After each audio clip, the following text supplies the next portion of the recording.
Welcome one and all to this South Zone Adolescent Health Academy conference and the State Conference of Kerala HA. Thank you. Jai Hind. Thank you, Dr. Shaji sir. Now I invite Dr. Ranjit, the Dynamic Secretary of AHA Kerala, for the report of activities of last year. Ranjit, over to you.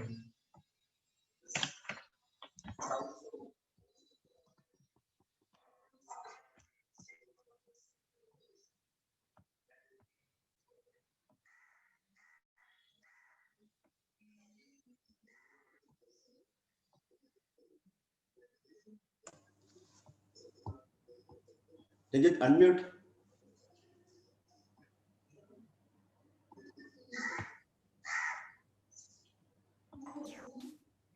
Ranjit, please start. We are running short of time.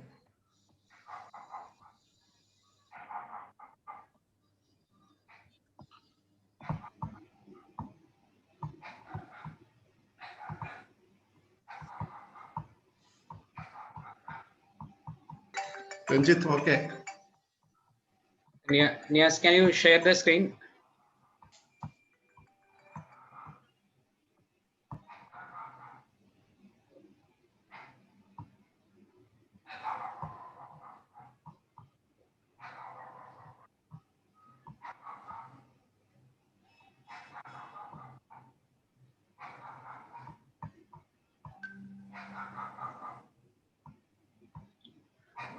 Respected seniors and respected seniors, respected Central HA Chairperson Chawla sir, Secretary Sushma Madam, and State Person Narayan sir, Balendra sir, all dear seniors. I'm presenting the AHA Kerala report 2019-20. That our chairperson is Dr. Ashraf TP, Secretary Dr. Ranjit P, and Treasurer Dr. Shibu K. And we started our activity with Adolescon 2019 at Kanyangat.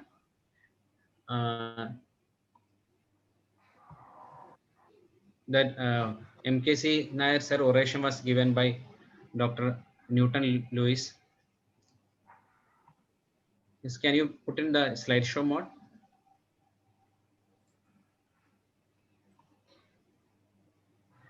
And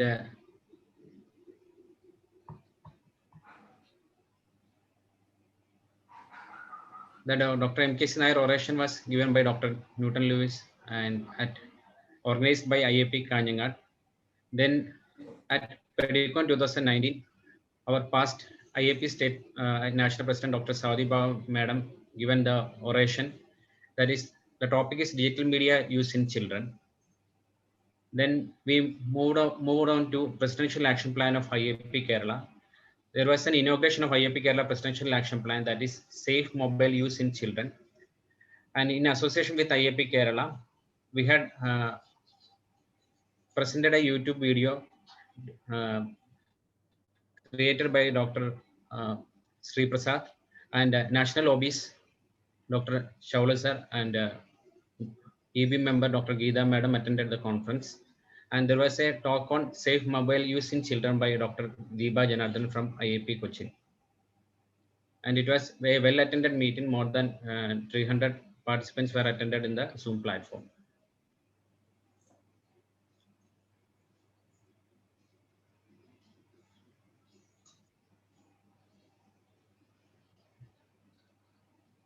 Then we had done a parenting parents discussion organized by IAP Kozhikode and AHA Kerala.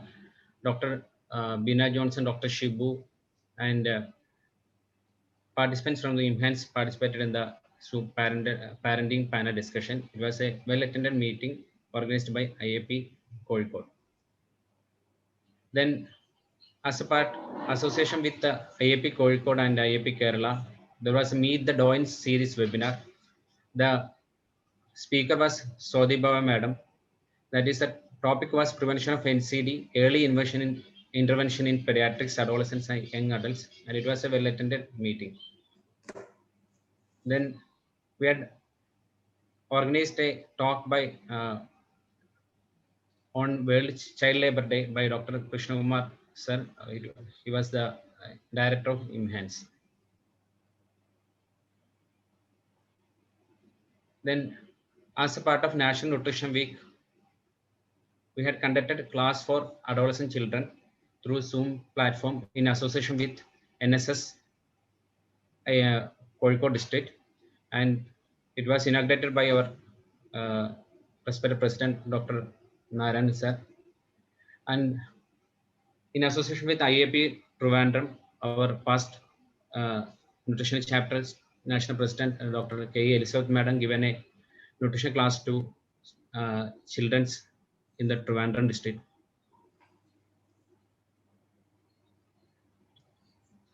As a part of Antibiotic Awareness Week, we had organized a class for students in association with NSS Kozhikode. Dr. Mohandas Nair, sir, additional professor of pediatrics in GMC Kozhikode, gave an overview of antibiotic abuse and misuse.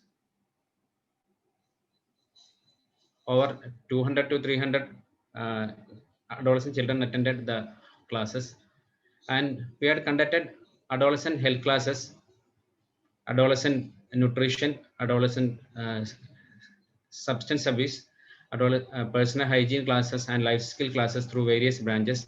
Dr. Ashraf TP, AHR chairperson, is conducting a class for the teachers, and we had organized class for NCC cadets and students, police cadets,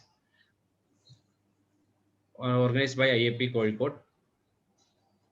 Then through various branches, we had organized and we had conducted a Snehardam, that is adolescent health quiz. The quiz master was our state treasurer, Dr. Shibu, and chief guest was Dr. Sakina, DMO Malappuram. We had conducted a quiz on adolescent health in Malappuram district. And through various branches, we had conducted adolescent health class.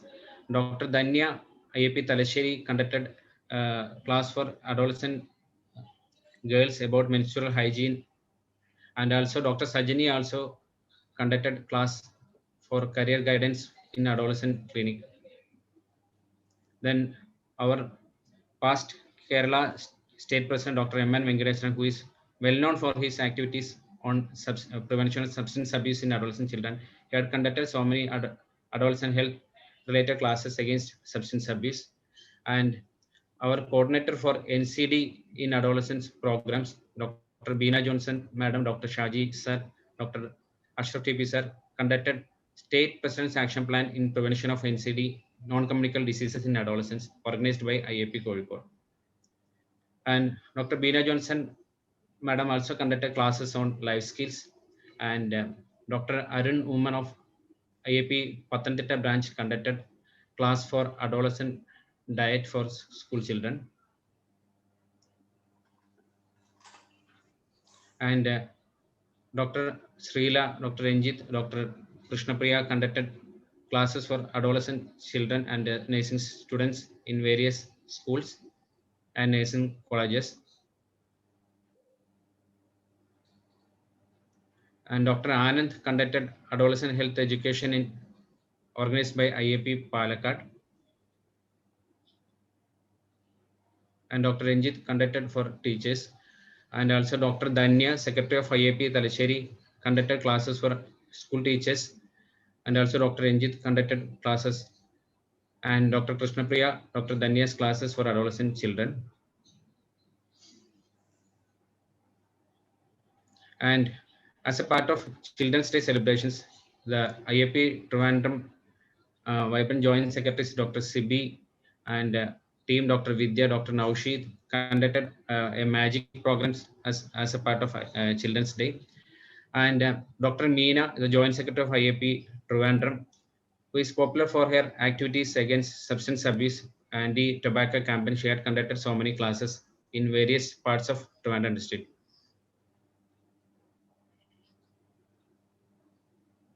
And Dr. Anju Kanmani, the Vice President of IAP Trivandrum, conducted classes for parents of adolescent children. And also Dr. Meena Krishnan conducted various substance abuse prevention classes. And Dr. Shibu, our AHA treasurer, conducted classes on life skills in IAP Malappuram district. And Dr. Bennett, Said the Vibrant IAP Trivandrum president, conducted classes for children. And Dr. Shinoj, secretary of IAP Vadagara, conducted adolescent health class in Vadagara district. And our immediate past president, Dr. Sandosh, and president of the IAP Talasheri, Dr. Jalal, also presented classes. There is a media article about our past president, Dr. M.N. Venkateswaran, for his contributions towards prevention of substance abuse in various parts of Kerala. And there is a media article by Dr. Krishna Kumar, sir, the director of Humans, because of the mentioning about the lockdown issues in adolescent children. മൊബൈലിൽ ഒന്ന് unmute ആക്കണം കേട്ടോ. Mobile ഞാൻ വെക്കുന്നുണ്ട്.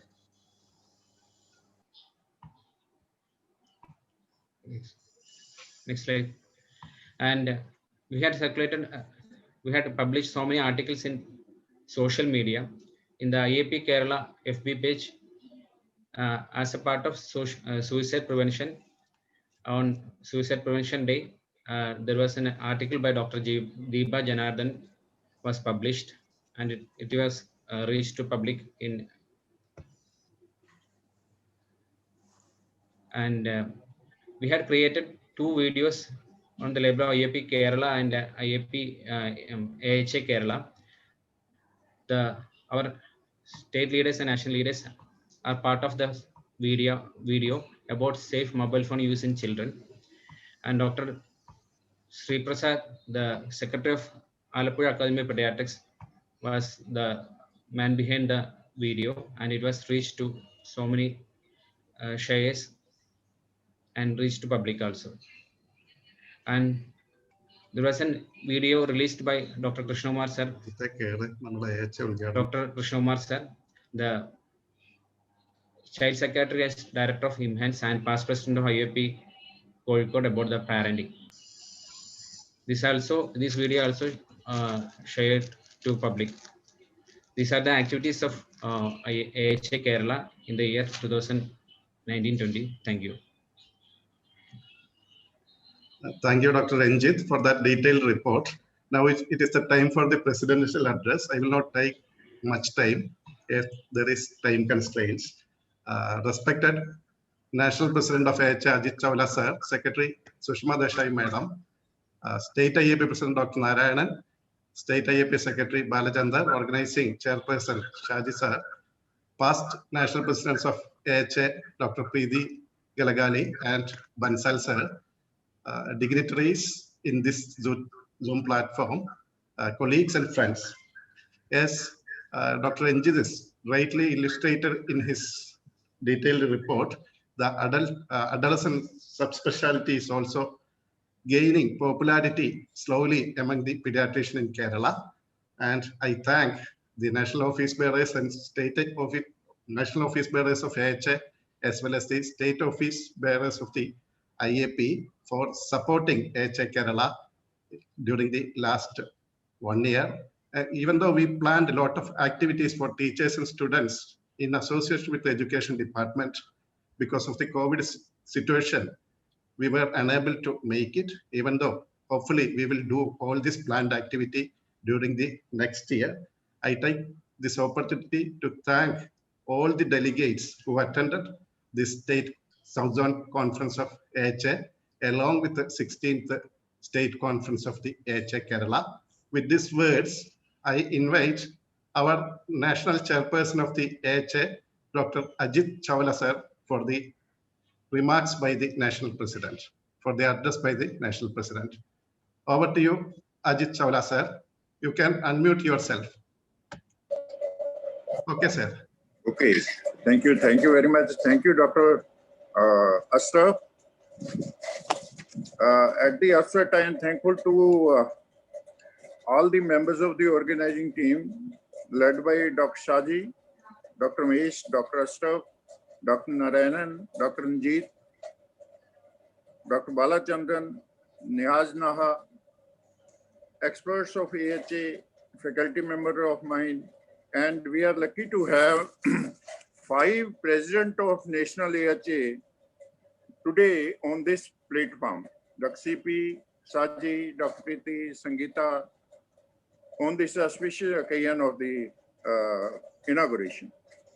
Dr. Sushma, National Health, National AHA Secretary, and all my speakers are my faculty member, Dr. Ramesh, Dr.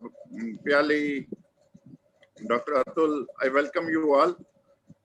So, sir, first of all, I want to, Adolescent Health Academy, which was established in 1999 as a subspecialty chapter of the Indian Academy of Pediatrics under the chairmanship of Dr. M.K.C. Nair, Professor of Pediatrics, dedicated to the adolescent health care.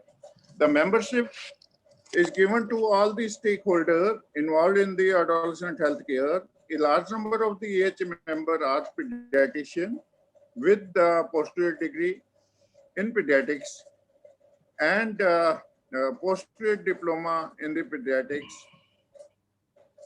And other co-members, they are the physicians, nurses, psychologists, teacher, adolescent, then gynecologist. These are the affiliate members. During this our tenure, we divided the India into 5 zones, and each EB member was a responsible member for the doing the activity. So in this year, there were 200 more members are enrolled in AHA. So far as there was 6 more branches has emerged. So total AHA branches, they are the 3 state branches and there are the 18 city branches.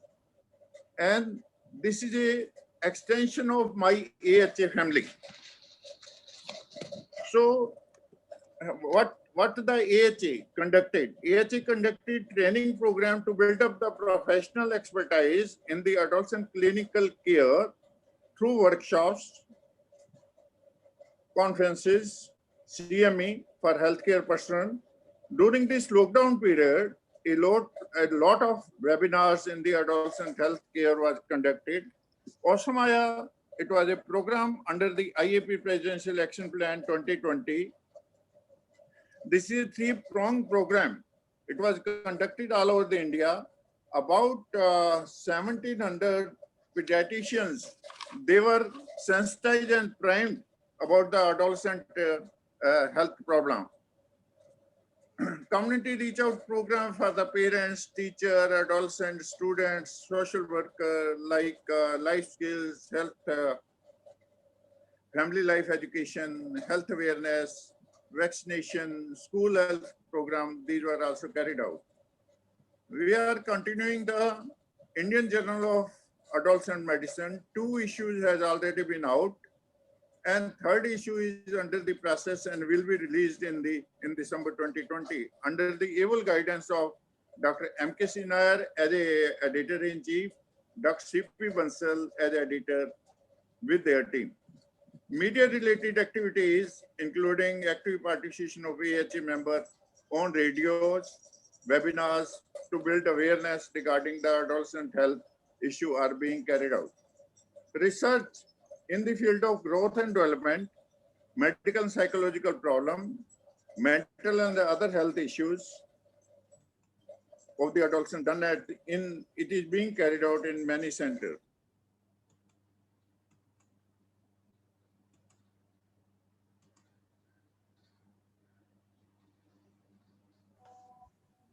Shaji sir, some connection problem. AHA members are actively involved in the International South Asia Adolescent Health Academy related to the adolescent health care. AHA is planning to partnership with the and advocacy of the adolescent well-being at all levels, government and the non-government level. I pray to Almighty to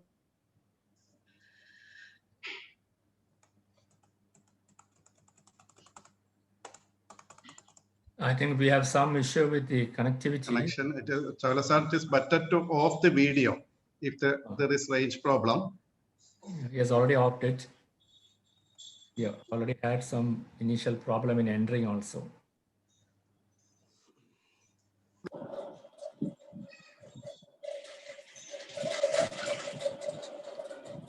Dr. Am I Sir, audible now? range problem, it is better to off the video and talk.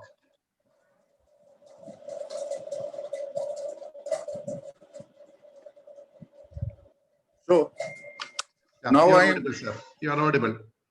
audible. Okay, sir. Research in the field of growth and development, medical and psychological problem, mental health issues in adolescent being carried out in many centers. AHA is fully involved in the International Adolescent Week celebration and the other adolescent healthcare activity at the international level. Our AHA member are there. Our AHA member are involved in the International South Asia Adolescent Health Academy related to the adolescent healthcare. AHA is planning and partnership and advocacy for the adolescent well-being at all the level, that is at the government level and with the NGOs also. I pray to Almighty to bless AHA so that all members, they must involve themselves in betterment of the adolescent health. Jai IAP, Jai AHA. Thank you very much. Thank you, Chavla sir. Now I invite the State President of IAP Kerala, Dr. Narayanan, who is a source of inspiration and support to all of our AHA activities during the last year, for inaugurating this South Zone Conference of AHA along with the State Conference of AHA. Good morning to you all. My dear Dr. Ashraf, Dr. Shajit Thomas John, Dr. Ajit Singh Chawla sir, Dr. Sushma Desai, Secretary of AHA, Dr. C.P. Bensal and other senior members in the Zoom, my dear colleagues in IAP Kerala and Calicut, and dear delegates. Newborn period and adolescent period are the periods in our life where rapid growth in both physical and mental development occurs. When a newborn is coming to the family, we call it the next generation has come. When the adolescent has come up, we say the new gen has come. We call adolescents usually new gen. We are very much concerned and careful about the newborn, but the same concern and regard we are not paying to the adolescents. So the general pediatricians should have more involvement in adolescent health, and I believe a conference of this sort will definitely pediatricians to know more about the adolescent problems and their solutions. I congratulate the Kozhikode branch of IAP and Adult AHA Kerala for organizing this conference. And with your permission, I formally inaugurate the South Zone Conference of Adolescent Health Academy and also the State AHA Conference inaugurated. Wish you all an exciting learning experience. Thank you. Thank you, Dr. Narayanan. Now it is the time of felicitation, only two felicitations. First one is our National Vice President of IAP, Dr. Ananda Keshavan. But because of some emergency in the hospital, now he is not in this Zoom platform. He will be the chairperson of the first session. He will do the felicitation along with that. And now I invite our dynamic HSC of IAP during the 2018-19, Dr. Ramesh Kumar, for felicitation. Respected President of the meeting, Dr. Ashraf, Chairman of IAP Kerala chapter, Dr. Ajit Chawla, the National President of AHA chapter, Dr. Narayanan, State President of IAP Kerala, Dr. Sushma Desai, National Secretary, Dr. Ranjit, Secretary of AHA Kerala, Dr. Shajit Thomas, Organizing Chairman, Dr. Balajendran, State Secretary, our beloved past Chairperson of AHA Chapter as well as past National President, Dr. C.P. Bensal sir, Dr. Ananda Keshavan is here right now, our South Zone Vice President, Dr. Ananda Keshavan, our senior faculty here, Dr. Piyali Patajarya, Dr. P.D. Galagalli, Dr. Atul Gupta, Dr. Shailija Mane, Dr. Harmesh Bains, and Dr. Duria, and Dr. Krishna Kumar, and all our friends.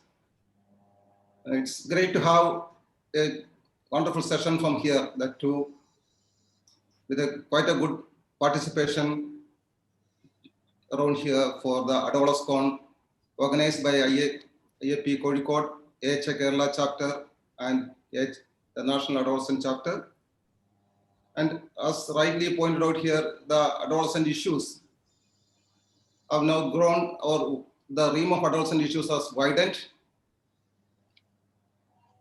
Earlier, we used to talk about obesity and other issues only. Right now, we are the suicide prevention, the screen time, and all other perspectives have come to the adolescent health. And here we have got the cream faculty from all parts of the country. I'm so happy that right from Himachal Pradesh to Kerala, and from the east to west is represented as faculty here. And the AHA chapter is doing wonders on the adolescent front and taking the pediatrics into a different heights right now.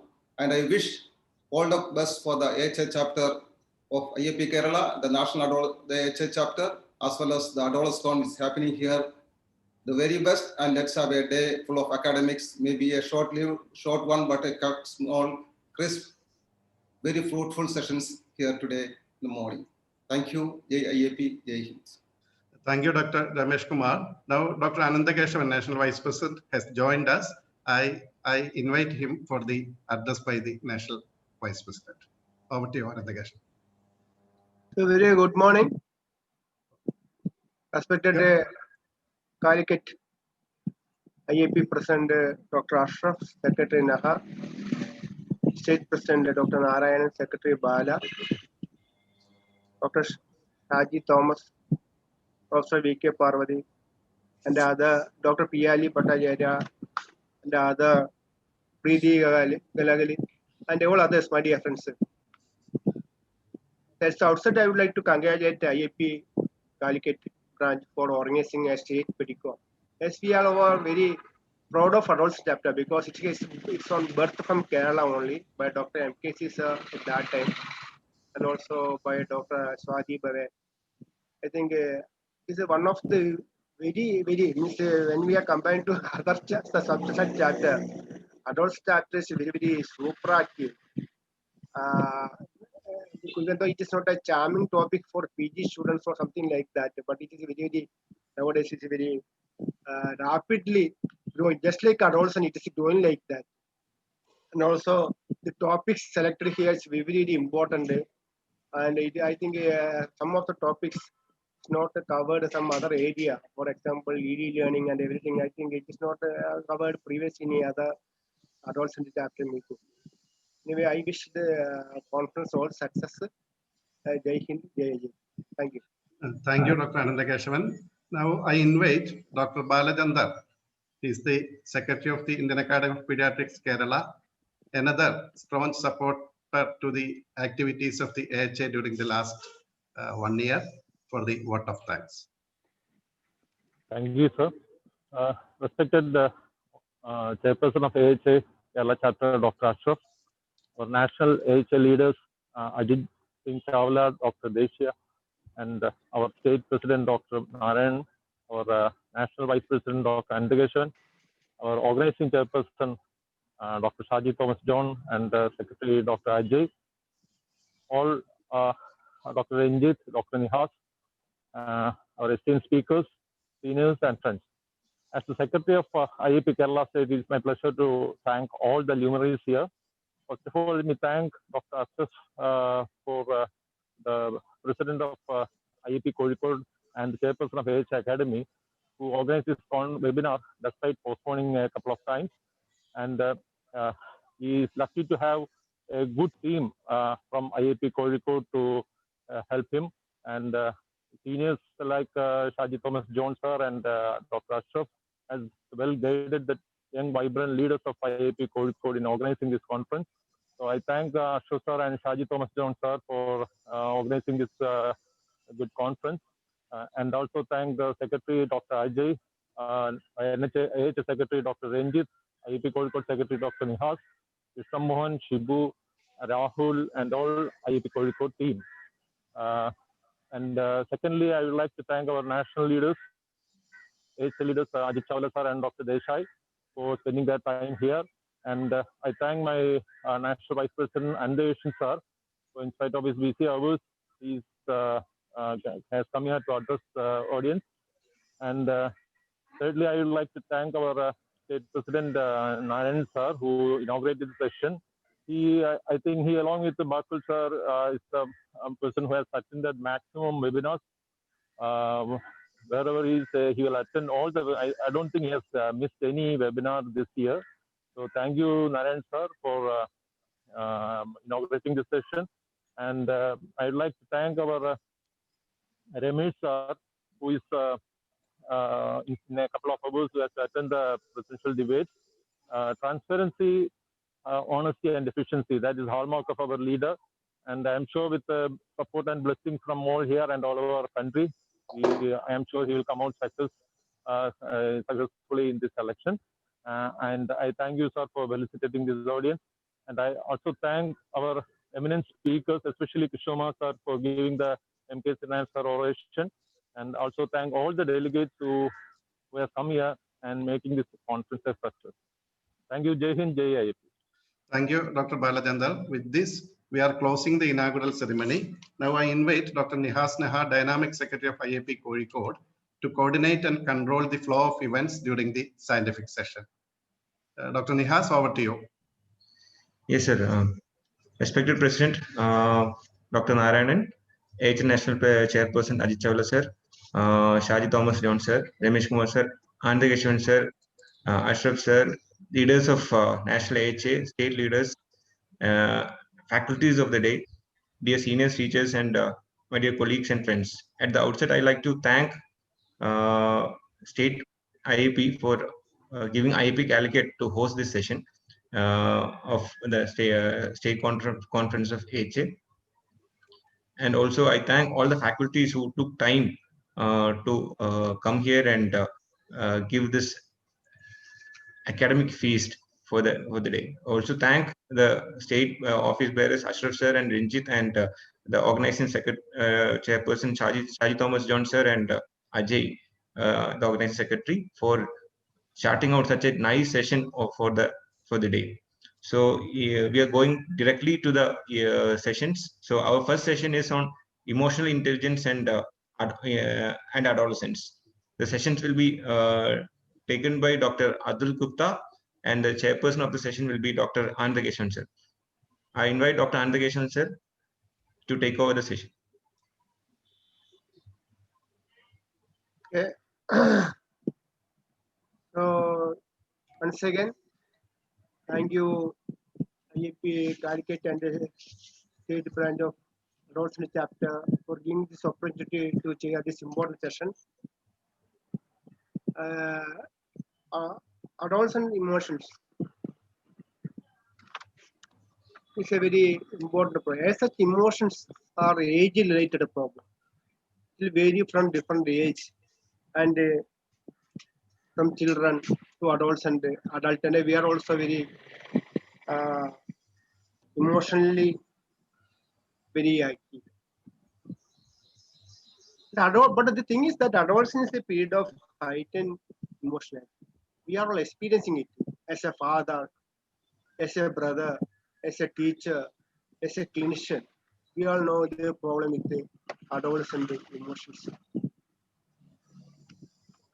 The adolescent intelligence is emotional intelligence is, I think, I not heard about this terminology earlier, but it is the ability to perceive emotions, integrate emotions, understand emotions, and to regulate emotions to promote personal growth.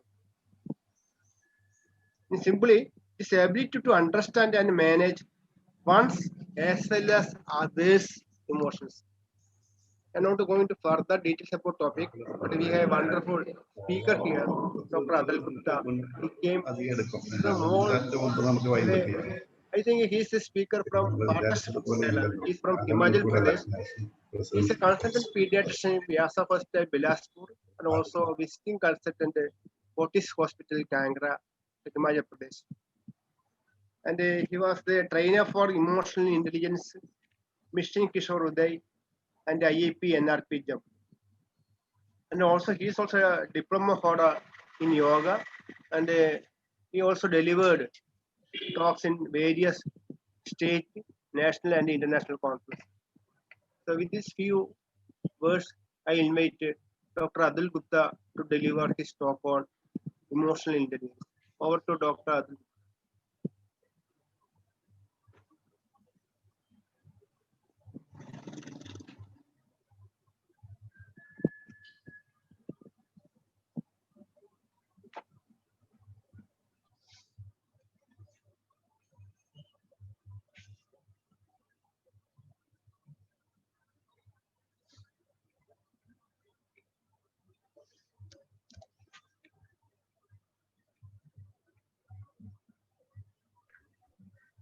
Sorry, I have not unmuted it. So first of all, I would like to thank the IAP Kozhikode branch, AHA Kerala and IAP Kerala for giving me this opportunity, and special thank to Dr. R. Ramesh Kumar and Dr. Ashraf sir for giving me this talk. And to start the talk in the outset is a huge responsibility. And I am the adolescent in the adolescent branch.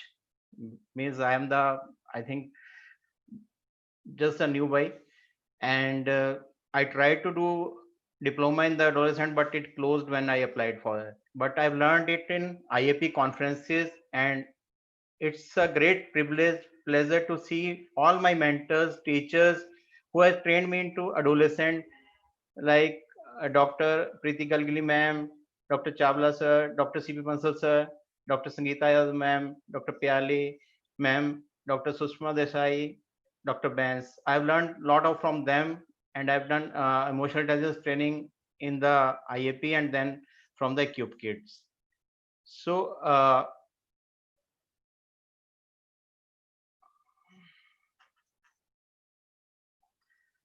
first of all, thanks to all my teachers and mentors for training me well.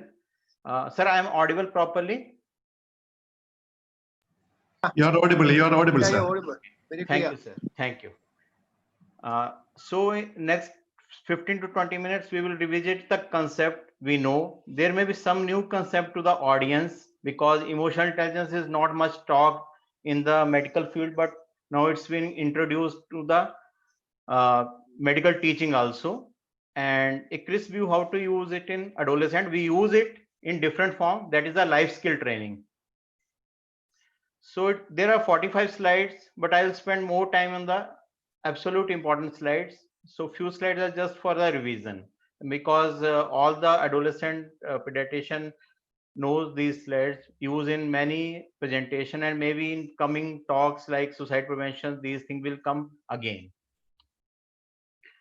So this is a jargon of emotional intelligence. Mostly it's started by the means published by the Daniel Goleman when he published the book Emotional Intelligence, and it's used by the leadership and by the corporate groups. Now it's being used in everywhere, and it's said to be the main foundation of the success in life in total.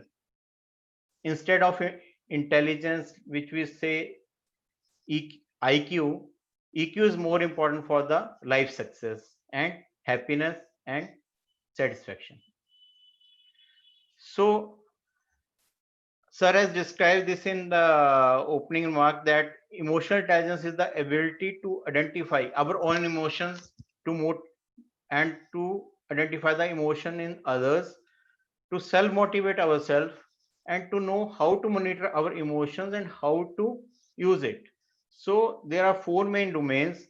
One is perceiving the emotion, and second is understanding the emotion. Third is using the emotion, and fourth is managing the emotion. So if we see the intersect, IQ is not changeable much, personality is not changeable much, but emotional intelligence can be changed with the training. And when the emotional intelligence changes us, personality will change itself. Why it's important to the adolescent? So for that, it has said by the chief of mental health in Harvard University that promoting emotional intelligence in the students is the investment for future, for their lifelong success. And they have found in many studies by the Harvard and Yale University, like these are the issues which can be corrected with the emotional intelligence training, like stress, burnout, interpersonal relationship, or less motivation or getting frustrated, destructive behaviors, problem solving in general education and life, then ethical behavior, teamwork, having the lifelong learning ability and attitude, and appreciation for diversity and accepting the diversity in others. These are the life skill we keep on training, and we have done many workshop on this, and even CBSE has implemented this in schools, but still lot are to be done. All parents has to be taught in this life skills. All adolescents need to be taught in this life skills. All teachers must know the life skills, and they should keep on doing the trainings on this. So these are the concepts which have come from the emotional intelligence concept. There are some peculiarities in the adolescent brain and emotional maturation. It takes time to emotionally mature than the structurally maturation of the brain. So how it happens? Like in the age 11, 7 to 11, there is rapid growth, and then pruning comes in 11 to 15 years. What is being used, it's uh, remained there, and rest is cut, and then myelination occur to make it work faster.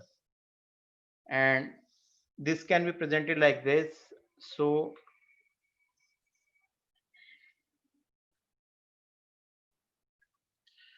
what happens in early childhood, the neurons are less than, it increases, and then pruning occurs. And the things we use, the way we behave, that become formed in the connection memories, and that is taken part by the other things. So this is time lapse images of the brain, and that when the age increases, the gray matter decreases and the connection matures. So if we see in the functionality part, the reptilian brain or survival center, that is amygdala, is the main part of this, and this is fight, flight, or freeze response developed at the birth. This is to save ourselves from the major risk. But when we goes into stress and keep on using this format, we forget that we have the other control, which is prefrontal cortex. And in the adolescent, this prefrontal cortex, where the logic, empathy, compassion, creativity, self-regulation, self-awareness, these things are set, these develop late. So in the next slide, the frontal lobe functionality, like decision making, long-term planning, risk assessment, impulse control, they come in mid 20s.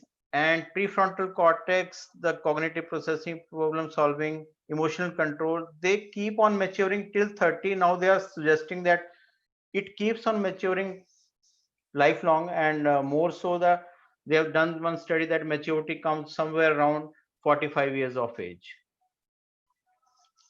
So teen brain is under construction, and the problem is that it's not fully developed, the prefrontal cortex, which is the restraining part and logical part and decision making part.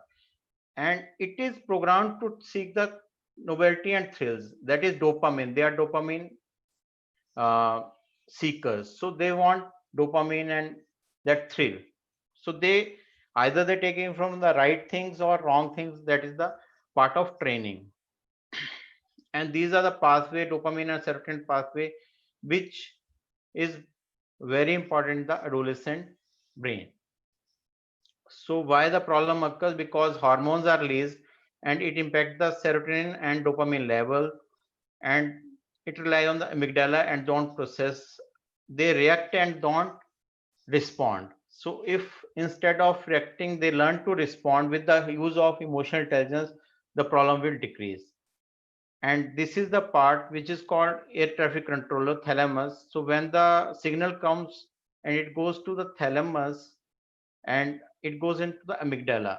So here the problem occurs. This part is very strong. Amygdala part, hippocampus, this memory, if we have previous memory of some bad memory, we react immediately. We don't give time to the prefrontal cortex, which is weak and slow pathway. And in adolescent, it's less mature, so more problem for the adolescent. And they have less experience of those situations, and they are not that much trained to handle those emotional outbursts. So same if the lion is there or a cat is there, if it's perceived as a lion, then the problem is much. Amygdala will make you to fight or flight. So if we learn how to respond, then the stress or other emotional problems will decrease or the effect will decrease. So we have to learn response, or we have to train the adolescent into responding instead of reaction. So consequences of this emotional immaturity, they are unable to think of the consequences of their action. They take the action with the emotional thing or the rush of hormone. They take the risk, but they are not able to think that the problem will occur by this. So they go into risk behavior, reward seeking, impulsive behavior, instant gratification, and they have personal fable that nothing will happen to them. So they think like that. So it's said to be second window of opportunity, and lot of time or lot of work is being done on adolescent these days. It's given by the UNICEF also that adolescent brain is a second window of opportunity to work on. So now we come to the core topic, emotional intelligence. Many things may be new to few of the members. So this is the term popularized by the Daniel Goleman with his book Emotional Intelligence, and now a lot of work is being done. There are many models, 3 models are main, and this is the core skills. So one is perceiving the emotion, using the emotion, understanding the emotion, and managing the emotion. All the 4 definition points are core skills. So this was given in 1995 by the Daniel Goleman, and it came from 1960 from Social Quotient. Then this was more inclusive by adding the adaptability component, stress management, general mood, and it has gone Raven Baron model. So for the effective performance in life in each field. These are the competencies. I will spend some time here in the next few slides, that this is intrapersonal domain. So intrapersonal self-awareness and self-management, what is there in me or who am I, and then interpersonal domain, how I should behave with the society, and this is the catalyst which are the energy within. So these are the 3 things which is EQ competencies can be increased with the training, and it can increase the quality of life and fulfillment. So intrapersonal skills are self-awareness, emotional connection, the connection of ours with ourselves, self-assessment, how we assess ourselves, what we talk to ourselves, self-talk, self-confidence, self-acceptance, how we accept our weaknesses, improve them, and become better. Then there are self-management, restraining ourselves with the assertiveness, learning to say no, discipline, self-discipline, self-control, trustworthiness. If we are trustworthiness, then we will look as other will look to us. Adaptability in a difficult situation, how fast we can adapt. Positive thinking, planning, problem solving. So these skills can be learned with the training. Then energizes, these are the within but can be increased, like motivation we can take from others, initiative we can learn to take initiative, drive it is from within, resilience we learn with the experiences, attitude it can be changed from negative attitude to the positive attitude with the training. Then passion is from within, but you can rekindle desire or get inspired from others.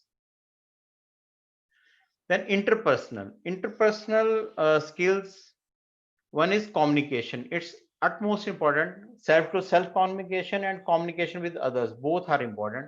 Tolerance to others is very important for the social success. Rapid uh, striking a chord with others is very important.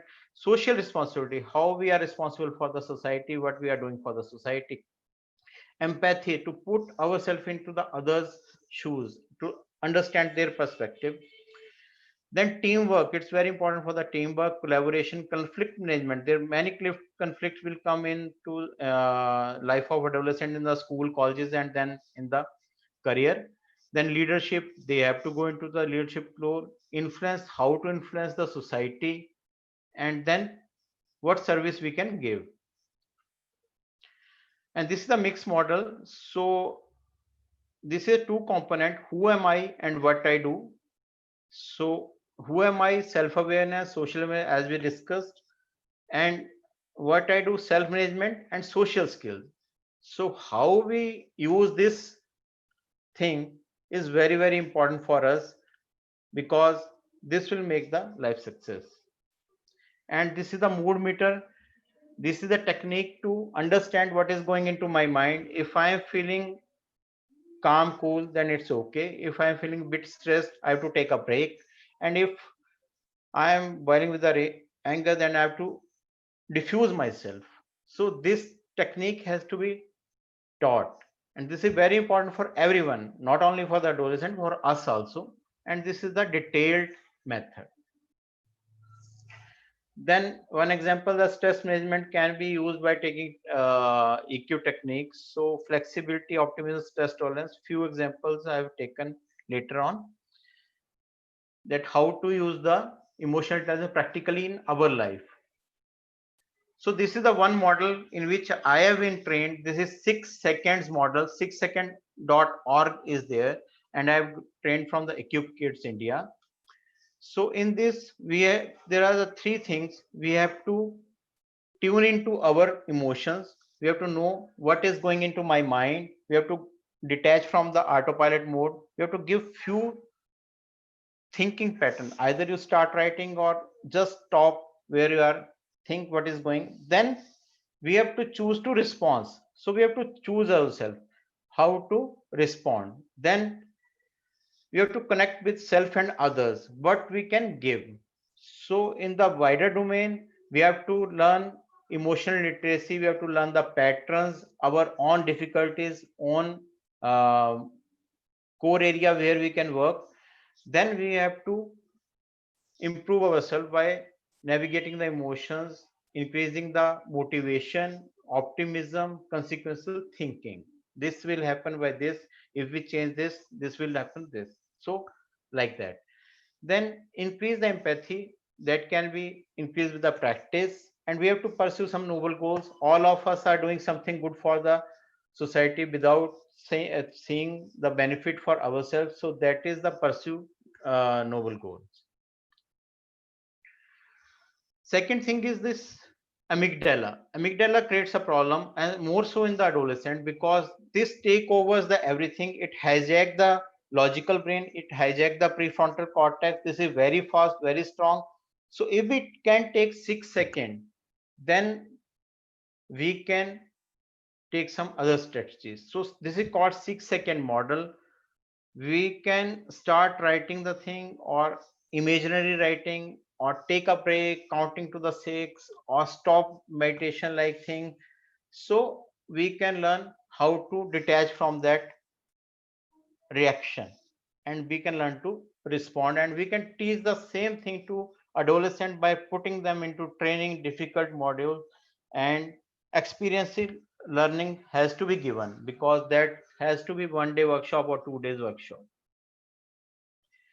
Then every time after getting trained, every time a stressor comes, we have to ask 3 questions: what I am feeling, what option I am having, and what I want to do. And by regular practice, we can increase the resilience, we can increase the emotional intelligence, we can learn the emotional literacy for ourselves, and same for the adolescent.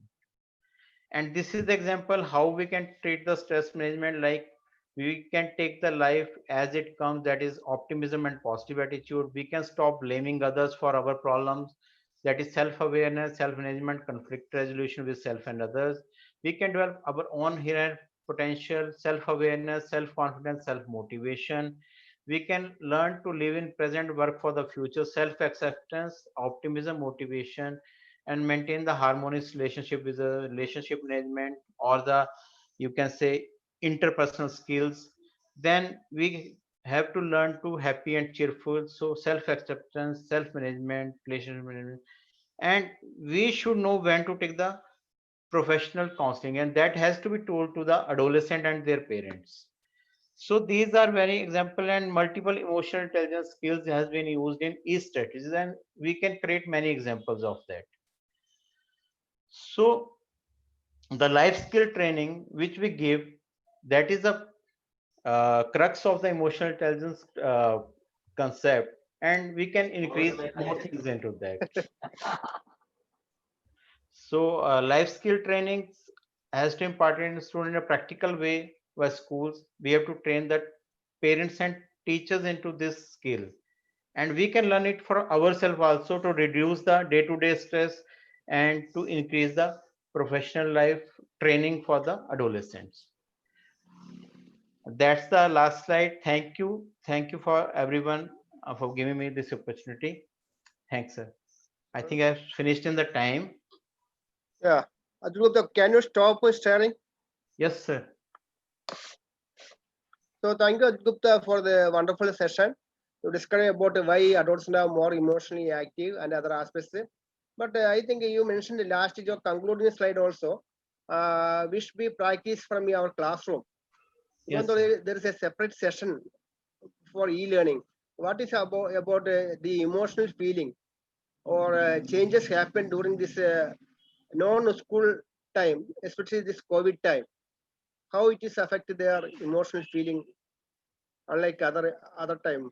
Now it is a time for different time for stress and emotion. So can you explain something, highlight about the emotional feeling or exaggerations during this COVID time, when there is no class, there is no classroom, there is no interaction with their peers? So what we can say something. So many students are connected with their friends on the devices also, and now they are coming out also. Even in their near the homes, they are creating the groups. Even they have gelled more with the parents these times. They have learned to gel with their siblings. So what I have seen that few of the students are facing problem, and they keep on contacting that what should be then they have to give them some activities they should start at home, what they used to do in the childhood, which they are not finding time, but they are having happiness from that. Like many adolescents leave the things instead, like drawing or playing with the parents, or those board games or antakshari type of games at the home, and they are more involved in the studies and going to the tuition classes.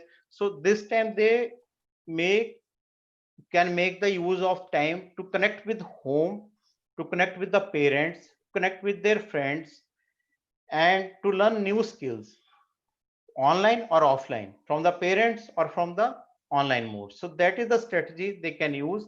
Definitely few of them which are who are very used to go outside daily and enjoy outside, they are facing the problem this in this scenario. I think we're having a detailed panel discussion on this particular topic. I think we can listen to that, all aspects of the home education. Thank you, Dr. Adul Gupta. That was really good. Yes, Thank Anthony. you. Any other questions? Any other? There's no questions in the chat box. Any other comments? So, Dr. Venkateshwar, have any comment? Past stage president of adolescent chapter. It's an excellent topic, excellent presentation. Congrats, Dr. Atul. Thank you, sir. I think all the doctors should get this training, because we had a very sad demise of our colleague 2 days back because of the emotional instability. many of the doctors who are working, they are under stress. And I think the Adolescent Health Academy is giving lot of training for adolescents. But we should be very active in giving training to our own friends and our own fellows. That is the message I want to give. Thank you. Thank you very much. Sir, one comment. I want to stress myself. Some 9 years back, I took counseling at PGI Chandigarh for 2 months, and then I started learning these concepts. I learned for 5 years, and then I started teaching. Last North Zone Paddy Week also, I presented a presentation on how to use for ourselves as a professional for personal life. So I think this is a very helpful training, and along with that, spiritual concepts are also important in tackling this mind menace. Yoga and meditation is also very important. So thank you, Dr. Abdul Gupta, for the excellent deliberations. Thank you, If sir. there's Thank you no very much. questions, we'll wind up the session. I once again thank the organizing committee for giving this opportunity to us. Thank you. Thank you, Adolescon sir. And thank Before you. that, may I request the panelists to please identify yourself so that we can make you the co-host. The request from Dr. Injit. So we are able to spot out only 2 or 3 of the panelists. So the rest of the panelists, please identify yourself with your name so that we can make you the co-host. And also I would like to say that since you're running late already, I'll request all of you to stick on to the time. Dr. Atul has really done a good job by keeping with the time. So I request others also to keep on with the time. Yes, over to you, Naha. Yes, sir. Shaji sir, Yes. if the panelists are not entered by their name, please share their device name in the chat box. We already saw the Piali madam. Nihas, anybody else to make co-host? Shailaja is there. Dr. Okay. Shailaja is there. Dr. Piali is there. I Then- think I saw Dr. Sangeeta. She was also here. How about Dr. Baines? Sangeeta madam already joined by her name, Nihas. Dr. Baines? Yes. And Dr. Duria? Yes, there is Dr. Gurdeep Singh Duria.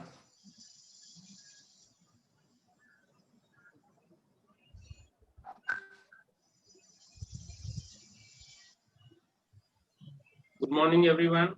Yes, I am here. Yeah. Yes.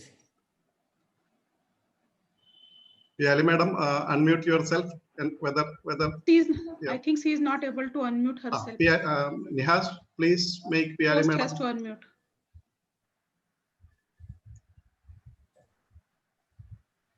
We will do, madam. Soon. Yeah, she's Now it's unmuted. okay. Yeah, she's She's unmuted. unmuted. So let's continue. Now the panel discussion. Dr. Nihas. Moderator will be the Ajit Chawla sir. Yes. Over to you, Ajit Chawla sir, to introduce the panelists and as well as the topic. You can unmute and then speak. Sir, unmute yourself. Yes. Excuse me. Dr. Harmesh Singh called up. He is not able to unmute himself. So please do that. Whether he ended with his name or from another device. He is with his name only. With his name. Dr. Harmesh Harmesh Singh. Singh. Yeah, I can see him. Yeah. Yeah. Yes. But I am not able to unmute. Dr. Harmesh, display the slides, please. Okay.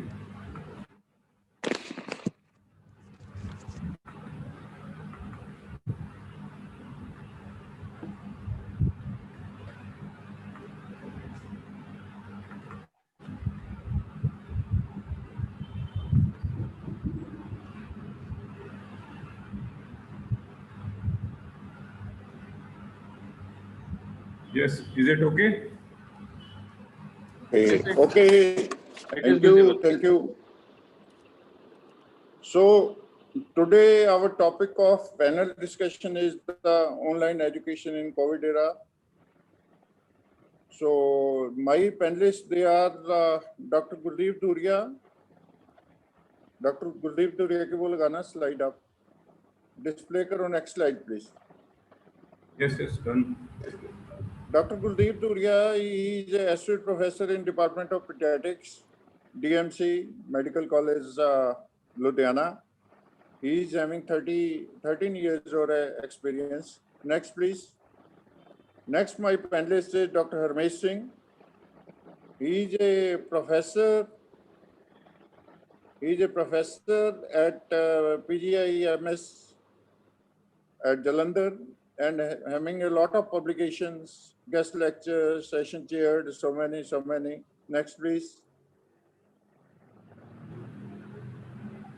Dr. Salja Mane, she is professor and head of Department of Pediatrics, in charge of Yashoda Human Milk Bank, Dr. D.Y. Patil Medical College, Pune. Next, please. Dr. Pyali Bhattacharya, she is a consultant pediatrician, MD Pediatrics at Sanjay Gandhi Postgraduate Institute of Medical Sciences, Lucknow. Well known to everybody, down to earth lady. Next, please. Yes, it's Dr. Sangeeta. This is a Dr. Sangeeta Yadav. Everybody, she is known to everyone. Everybody knows him. She is from the Maulana Azad Medical College, chairman of Adolescent Health Academy in 2018. So I will start with these panelists with you. First of all, the instruction to my panelists, that is, Dr. Turia will be given 4 minutes. Dr. Harmesh will be given 8 minutes. Rest everything will get 6 minutes each. I will inform to them 1 minute earlier so that they should wind up at the time allotted to them. So, coronavirus pandemic has resulted in the closure of schools, colleges across the country and world over. According to UNESCO, 137 billion children and 138 countries affected the school and universities classes. 60.2 million teachers are no longer in the classrooms during this COVID area. Tens of the thousands of the students are glued to the computers, TV, smartphones, and enter into the new world of the virtual lecture, tutorial, and assessments. So teaching is executed remotely and on the digital platform. Digital platform provides huge opportunity for sustaining, promoting the children's rights, and also increases the children exposure to the online risk. Let us now learn from Dr. Turia, Associate Professor of the DMC Ludhiana, which are the methods which are being used for the online classes. Dr. Turia, please. Good morning, everyone. There are different methods of online teaching that we are aware of. The first one, next slide, please. Dr. Harmesh, sir. Yes, done. Next slide, please. This is the online mode, partial online mode, and offline mode, depending on the connectivity of the things. This is the most common mode that is there. That is the online mode where you use the laptop, the tabs, the mobiles for the classes. And it's an interactive session where the teachers give the feedback and they tell you about the different things that are there. And also the students also give answers. It's an interactive thing, the most real-time classes that we have. Next, please. These are the different interfaces that we use, the Google Meet. We also in our webinars use all these Zooms and Microsoft Teams. Next, please. Next, please. Now for the actually accessibility is poor, then we have radio classes. Now the radio classes where it's a one-time motion where lectures are delivered on the radio FM and the notes are taken up by the students where the connectivity is not good. Now we have a television in all the houses where actually 34 channels are there for each, say 8, 9, 10 different channels for different class, and lectures are taken depending on that. So it's a 1 or 2 hour daily classes are taken and the people, they take notes and write it out. But it's again a one-way traffic. The motivation has to be there. The parents have to be there to tell us, yes, this is to be learned. And if nobody is supervising, then the motivation gets loose and they run off. Now, lately, this M-learning has started coming up, and this is a way new. The method is the same, but the mobile with advanced devices, they are used with the internet. Now, the advantage is whenever, wherever it can be done, but again, it leads on motivation. Good thing is you can give a feedback right away, and the distance is not the issue. Sometimes the internet connection, the screen size, distraction, they definitely come into the picture. Next, please. Now, these are the core internet classes are there. Even assignments are taken on the internet. The Viva is taken on the internet, and it's a very useful tool. Imagine the whole children in our country, they have no classes, but because of the internet, we are able to take good classes, and they are interacting and having the development as far as possible. Now the NCRT has made this Diksha protocol where there are, even you can get, if the computer is there, you can open the chapter of the book there and then with the barcode that is available. The questions are there like MCQs or a single word answers, multiple choice answers, and long answers also are available. And this is a very nice protocol. The Byju's and other things have come, but this is a free of cost portal that people can learn and students can. Dr. Surya, 1 minute is left. Yeah. Now the concept of blended learning is coming up, where when the COVID stops coming down, then the blending learning will start. And here the class teacher, few classes are there at the physical classes, and most of the classes are e-learning. And this is a mix of the classical and modern teaching. But again, the basic knowledge should be there, and internet connection, it should not be there. Now there are two types of online: synchronized, where there is an online real-time interaction is there. Obviously, its goods are all there. We know the interface that is there. And asynchronized, where the videos are sent like a YouTube video, and it prepares and then submits the protocol. So this is the synchronized and asynchronized method of learning. Last slide. This is the way the posture should be when we are taking a computer class. The back should be straight, the hip should be at the right angle, the elbow should be at the right angle. You can see that the wrist should be rest. The head should be slightly above than the monitor, that the vision should be slightly down. The footrest should be there, and the angle of the knees should be vertical. So this is the important posture so that there is less straining of the eyes and the back. That's very, very important. Next, please. Next slide, please. This is the repetition. Next, please. Yes, that's all. Okay. So this is all the methods of online methods are there, where depending on the interactive internet issues that can be done. Thank you very much for the patient listening. Thank you, Dr. Surya. You are stick to your timing.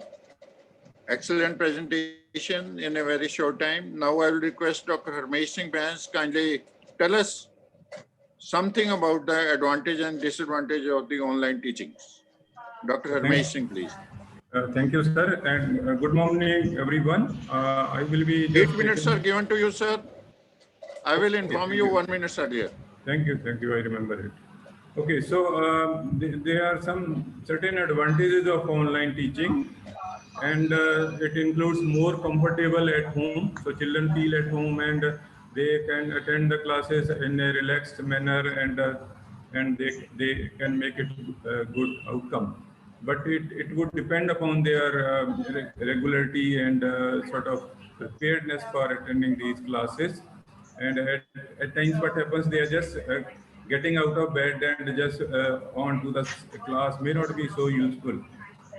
And though initially it was quite difficult, but slowly people learn, and all the parents and children have learned computer and internet skills. So it promotes learning of these kind of technologies, and it saves time also, travel time and associated cost, going to school, and cost for bus or other vehicles is eliminated. And during this time which is saved, they can study more, and they can complete their pending work or homework, and they can have recorded classes, and so that they can revise it again whenever required. Another advantage is it can work from any location and any time. Scheduling and managing it is easy for large group of students. We have seen even in medical schools, we are teaching around 250 students, in one class. So that is one big advantage. And there are certain disadvantages also, like it's costly, and I remember many of the parents and families have to get laptop and computers and other sources for this, and it's expensive. And then another big disadvantage is there is no social development. The children are sitting at home. They are socially, they are not active. They are not cooperating, sharing with others, and respecting personal space. And so many things we learn as a social setting in schools. And best is suited for short term. It can't be just long term sort of education system. And there is lack of self-discipline. Now it's very difficult. It requires strong self-motivation and time management skills in children, but at times it may not be there, so it may not be very useful in those situations. Now we are having online classes for our MBBS students since April 2020 at Punjab Institute of Medical Sciences, Jalandhar, and I just got a feedback from the students. According to them, merits are good for theory classes, can attend comfortably at home, and it's less tiring according to them. But according to them, the demerits include difficult to learn practical and clinical skills that we understand. And there are connectivity issues, and we find that many times students get disconnected during the class and they try to join again. And another important observation is home is not appropriate environment or atmosphere for tests. They feel that it should be proper environment so that they can attend to the tests accordingly. There is no face-to-face interaction. It may be a solo kind of act. There is lack of flexibility in synchronous teaching, that is fixed schedule teaching. So they have to be punctual and regular for those classes.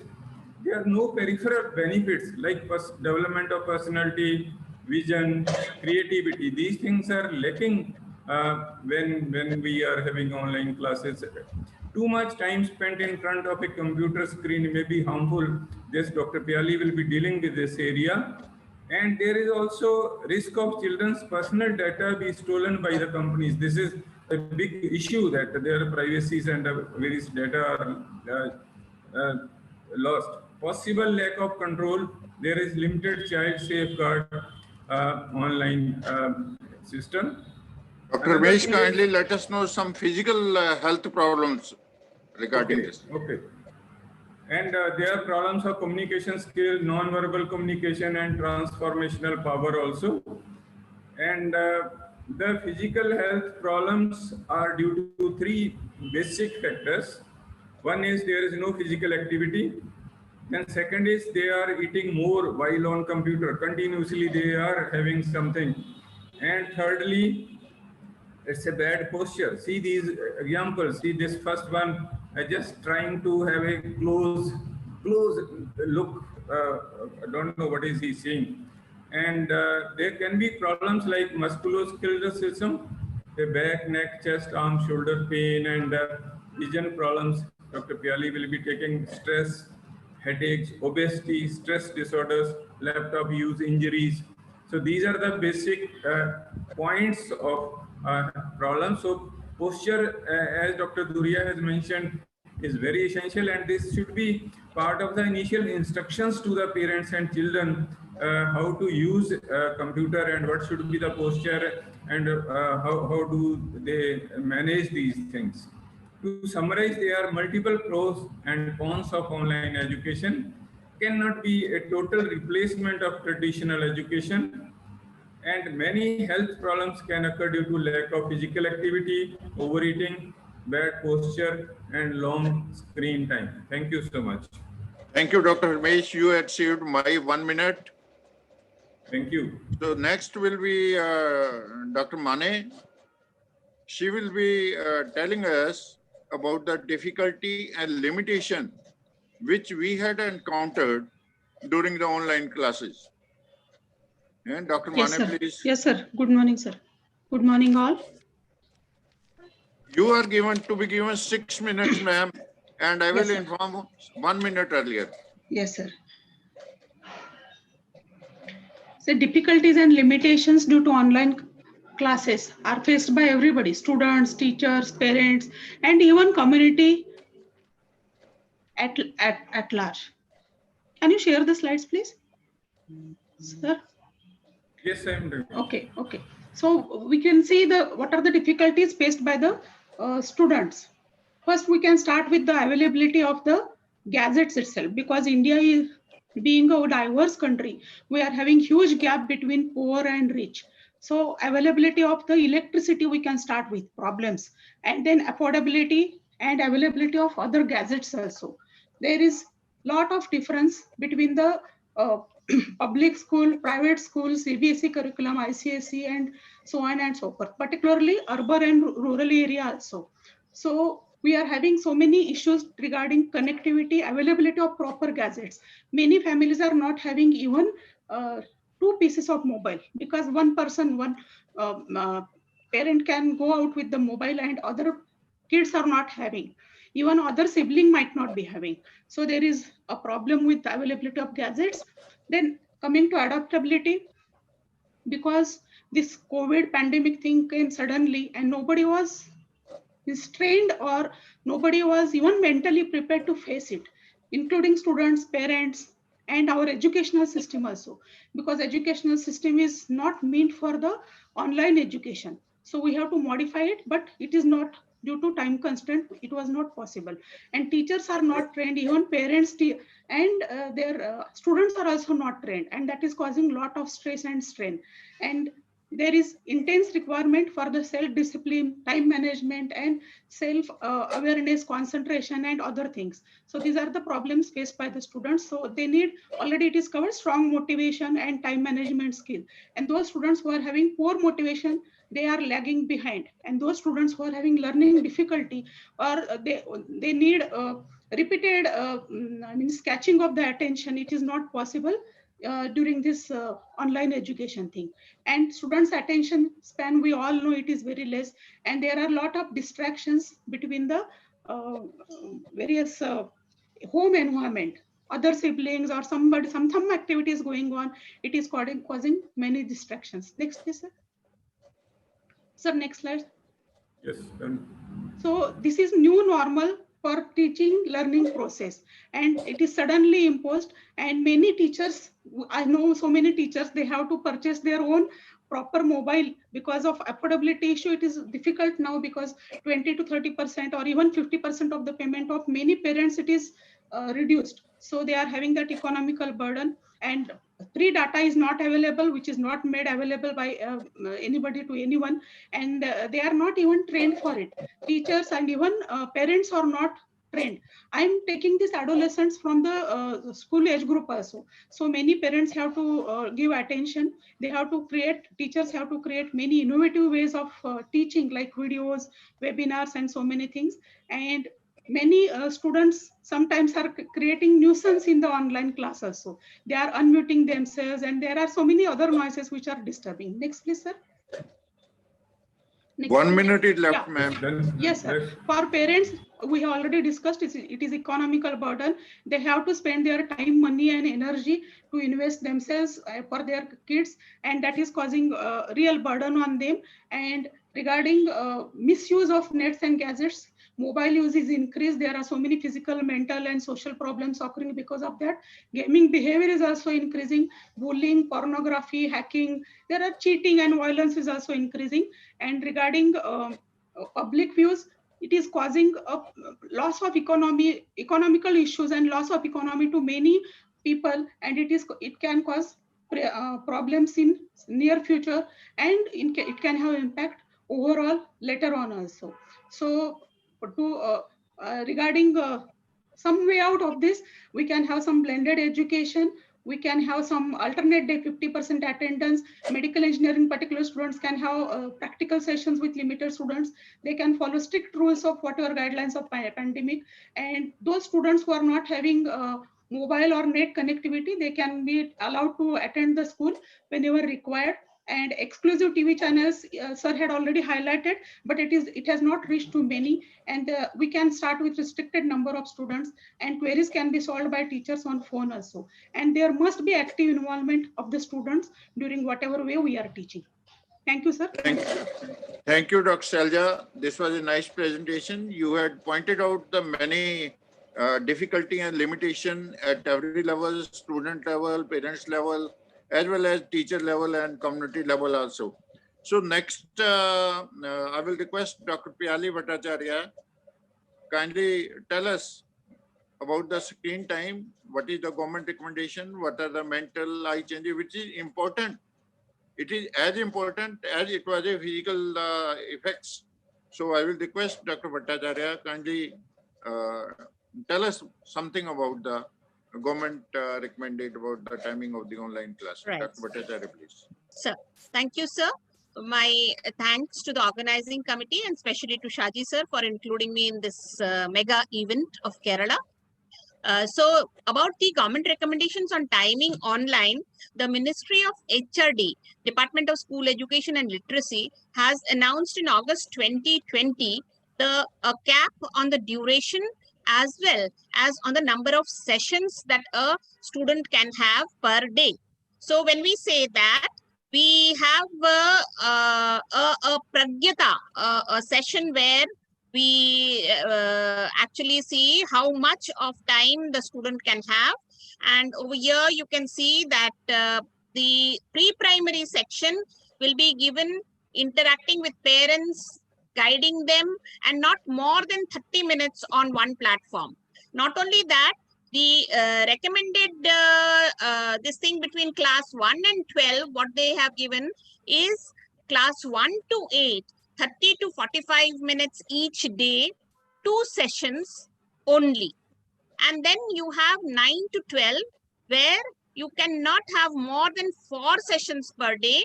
And that also each session between 30 and 45 minutes.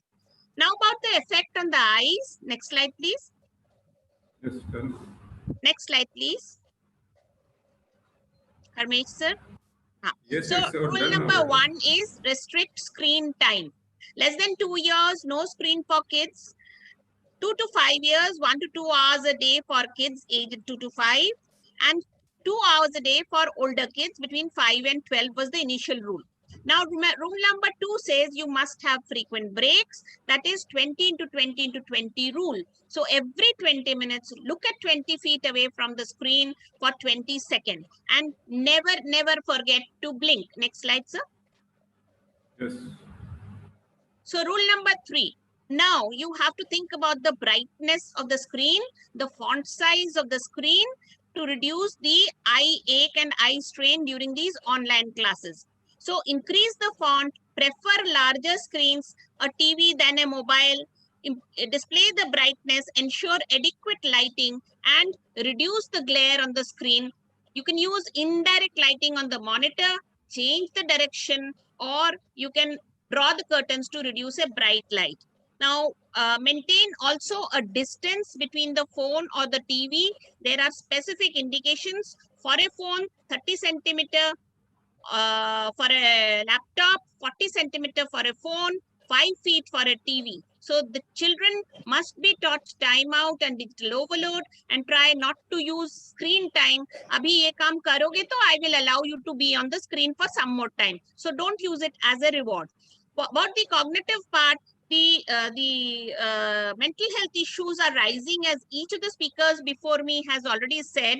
And the Psychological Society of India says there's been a 20% rise, and the helplines have received 90,000 calls in the first week of COVID lockdown.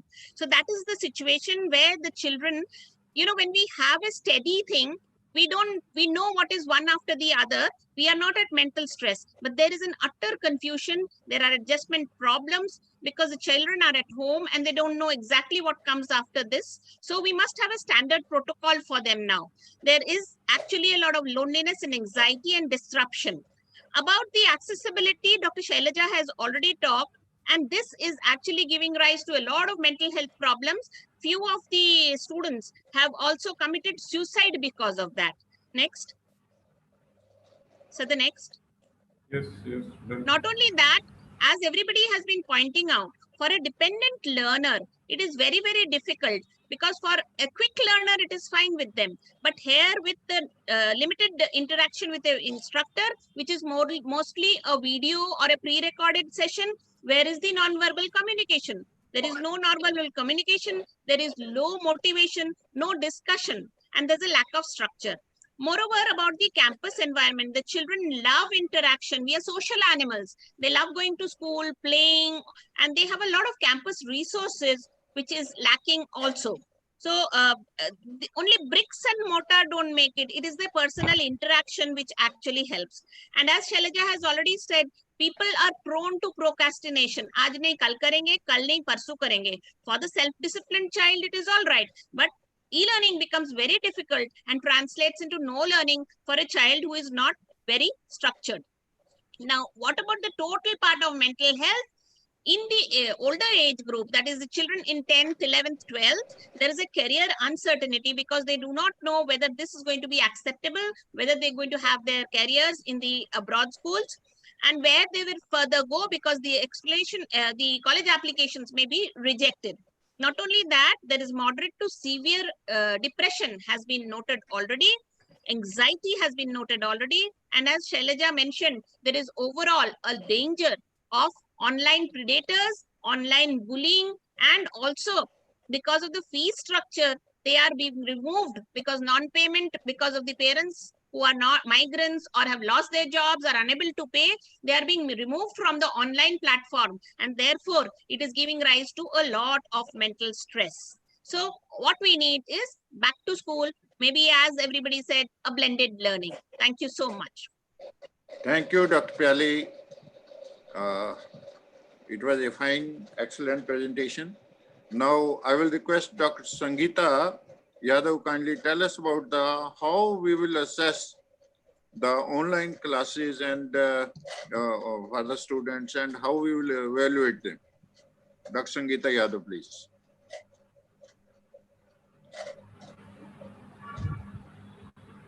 Ma'am, you will be given 6 minutes.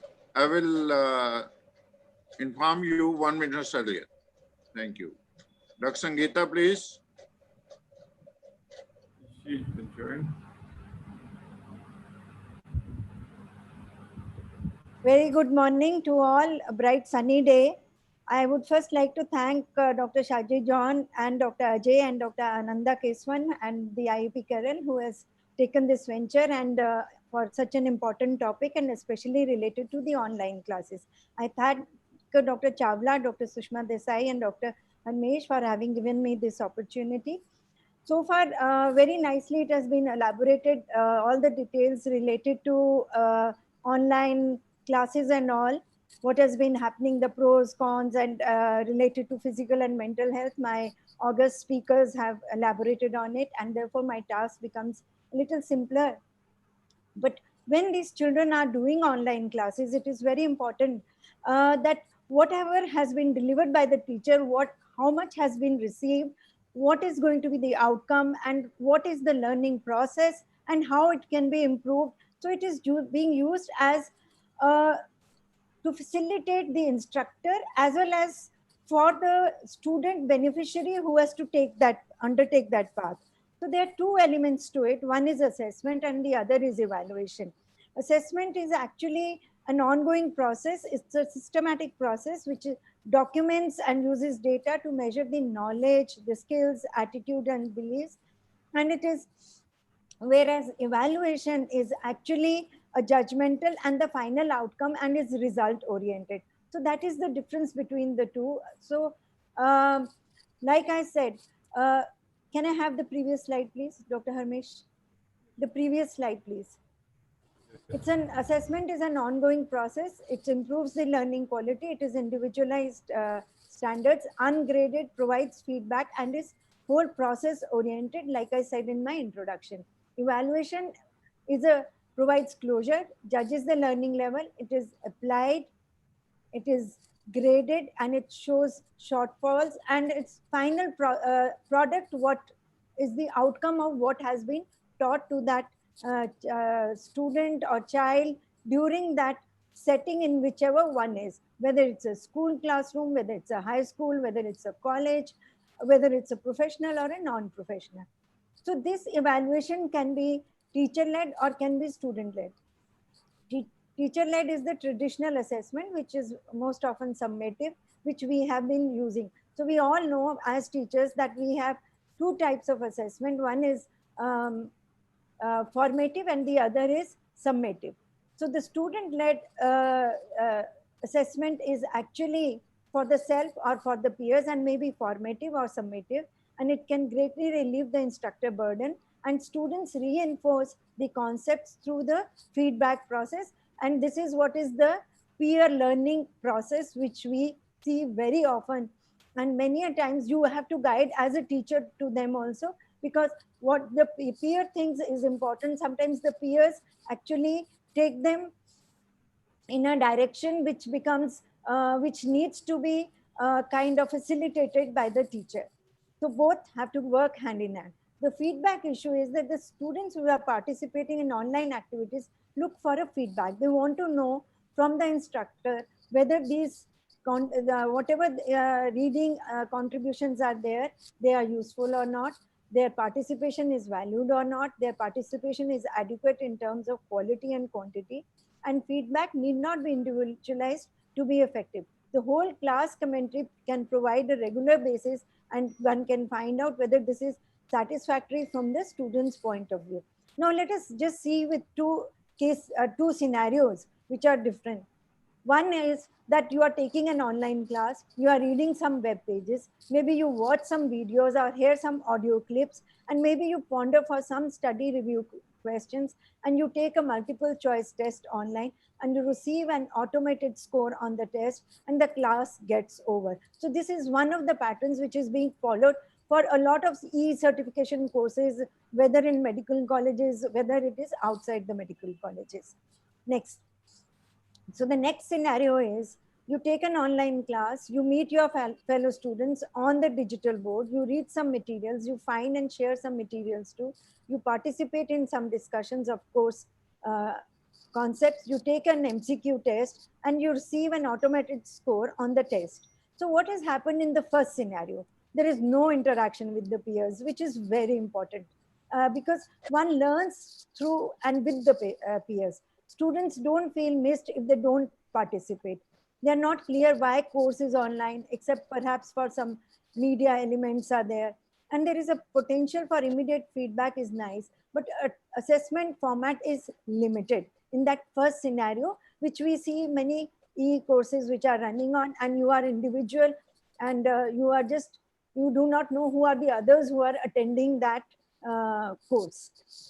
In the second scenario, the interaction with the peers is great. It serves as Sangeeta, 1 minute is left only. Yeah, just after this, they're just take-home messages. Community is likely to develop. Students will feel involved and important if they share examples and resources. Assessment format may not be well aligned given the activities, and class lacks. In formative assessment, the feedback is we assign the students in groups to provide formative feedbacks on projects and papers, and we just have clear-cut guidelines related to the assignments and how one has to go about, and it prompts and models or guides the students and gives them the feedback. Next slide, please.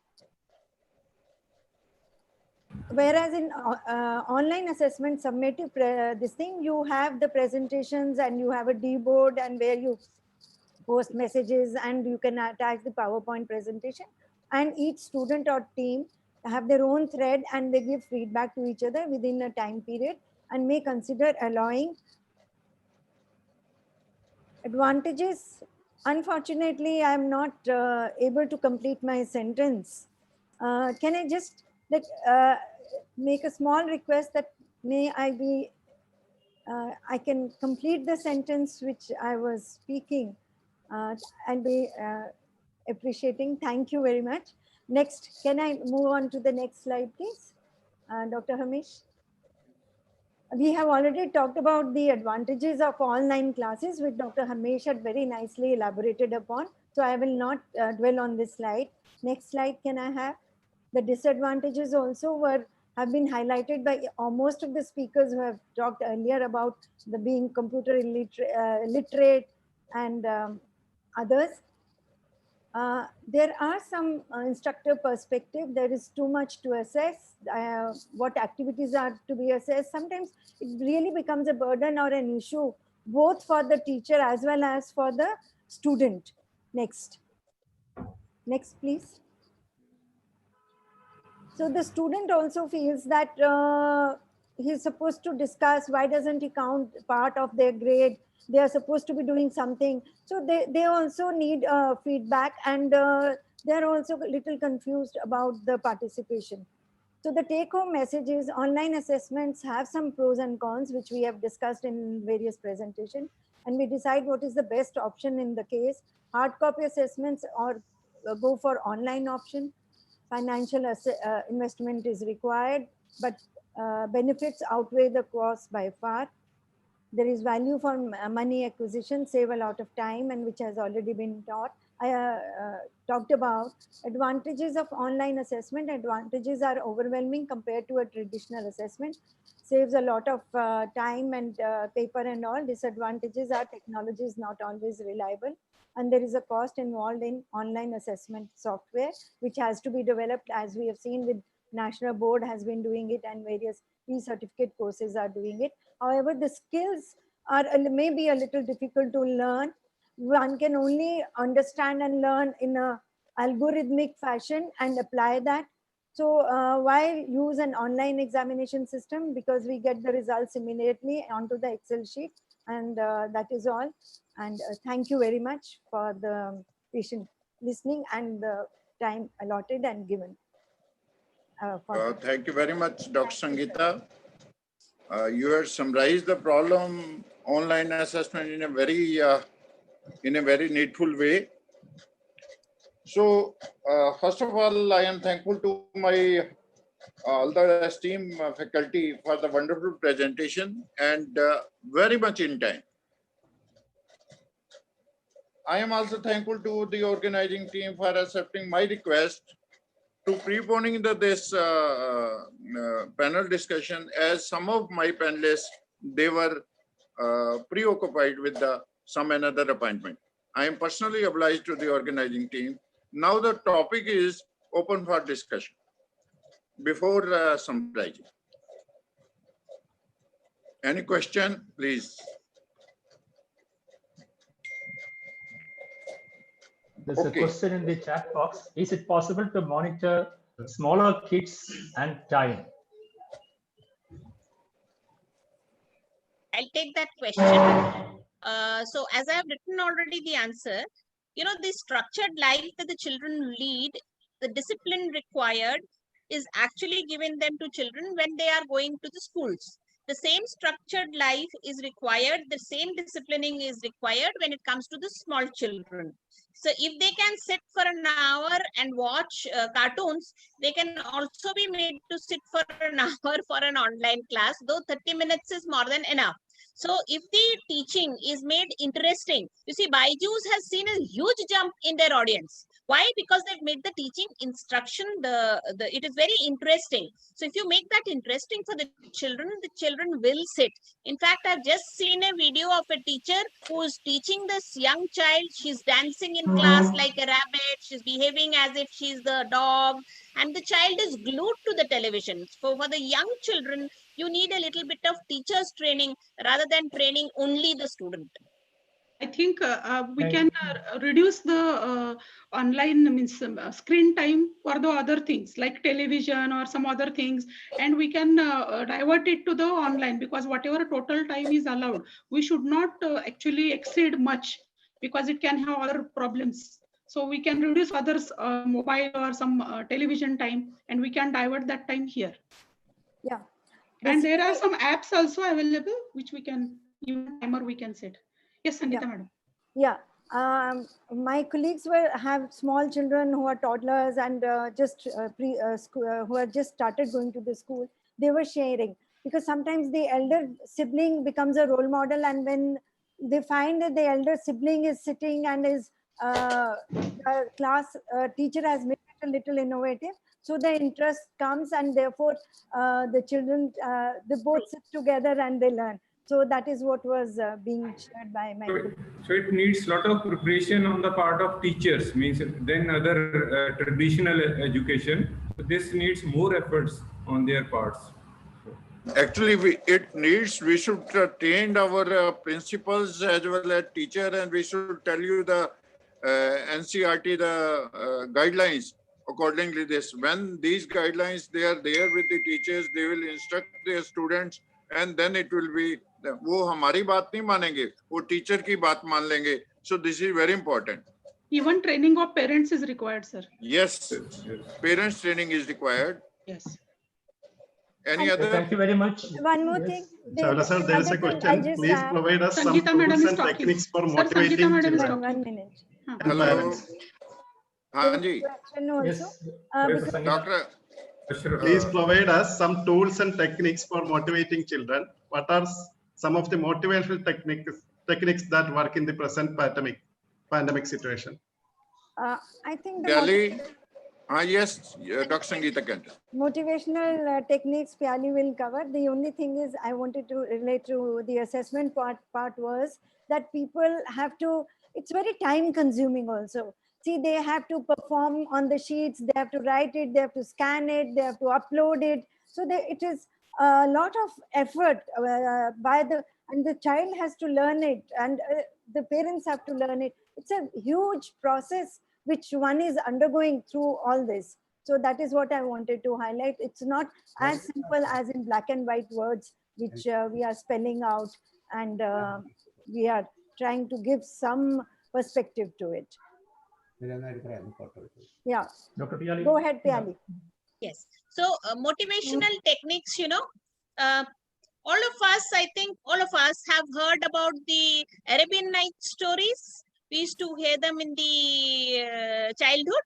So do you remember one of the techniques that the lady Scheherazade used to use? She used to leave the story incomplete. And that used to create an inquisitiveness in the child's mind as to what comes next. So all of us have to learn how to do this thing, pre-program the child's brain to expect what is next. So once we can do that, the child will actually look forward to the further class. Definitely. Okay, thank you very much. I think we are running short of time. I think Dr. Ajit Chawla did a wonderful job by sticking on to the time. So we have learned so far about the method use, advantages, disadvantages, screen time, physical and mental health problems. What are the limitations and difficulties teachers which are facing, how to evaluate and assess the online. Due to setup of the distance learning, and school may not have the child safeguarding policies. Parents are unfamiliar to the school safeguarding policies. So we have, so it is a need of the government, school, parents must work together to ensure the child online experience which are safe and positive. Few steps we can do. One is, we must train about the media literacy to the kids. Empower the children online. That is, we all agency must recognize their children are agents of the change and should equip with the knowledge and information they need to navigate their online lively and safely. Support the parents and caregiver to help and stay safe on the line. So that is also to promote a safe online learning and experience for the students. Make online platforms safe and accessible for the children. Strengthening the national prevention and response and support services. So it is important that measure to navigate, mitigate the risk should be balanced with the children's right to freedom of the expression, access to the information and privacy. Keeping these children informed, engaged, and empowering them with the skill to use the internet safely is a critical line of the defense. Thank you very much, Dr. Shaji. Thank you very much. Thank you very much. Team.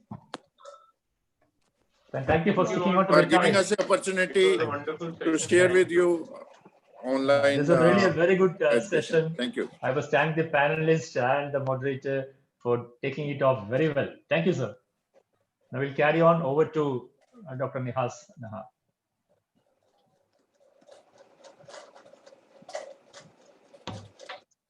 Nihas, please unmute yourself. Okay, that was a nice session. We'll go for the third session now. The etiquette in social media. That is taken by Dr. Bansal CP, and chairperson for the session is Dr. Venkateshan sir.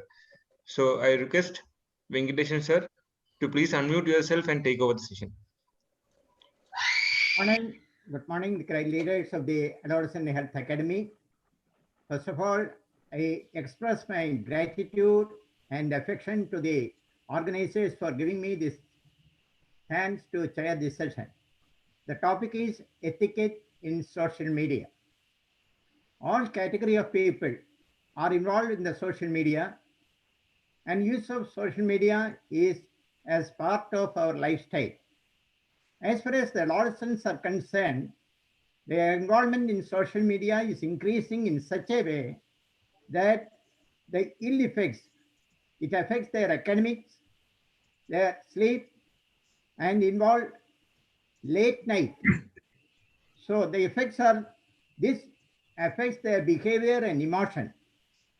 Now we had a lot of examples where we are seeing that the harassment and bullying through social media. So we should know that there is an etiquette in social media. To highlight this topic, we are having our great leader, was also the chairman of the Adolescent Academy, National Adolescent Health Academy, was also our national president of the Indian Academy of Pediatrics, Dr. Bansal sir. I think sir will highlight the etiquettes in social media where we are also should follow this. Thank you very much, and over to our Bansal sir for the deliberation. Over to sir. Thank you so much, sir, for the nice words. And indeed, it's a great pleasure in this beautiful morning to share my views on social media. I am extremely grateful to the organizing team, especially my lovely dear sir, Dr. Saji and his team. So many faces in Kerala Adolescent chapter, they are so familiar, and I'm really delighted with such a wonderful attendance. Social media, friends, is something which you can't just avoid. It is becoming day in and day out. We are hooked to it, we are booked to it, and we are just soaked in it. And I'll just show a very small video highlighting the magnitude of the problem, or how the social media has taken up the entire world, I'll say. The social media, friends, is really something which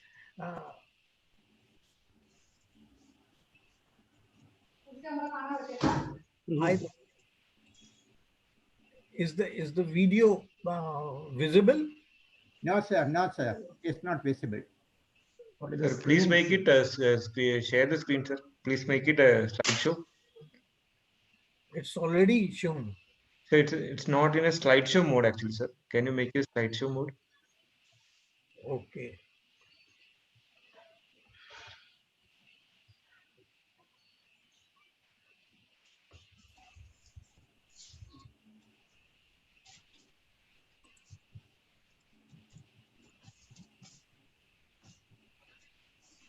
I think it was from the different side, so it will not be able to connect it. Now it is okay, sir. Just try to move. This is, yeah, now it is fine. Now it is fine, sir. I have hyperlinked that video to some other site. Don't wait, leave it. So in fact, that has some beautiful statistics saying that the person who are owning a toothbrush is less than the number of persons owning a mobile in our country. It was so amazing.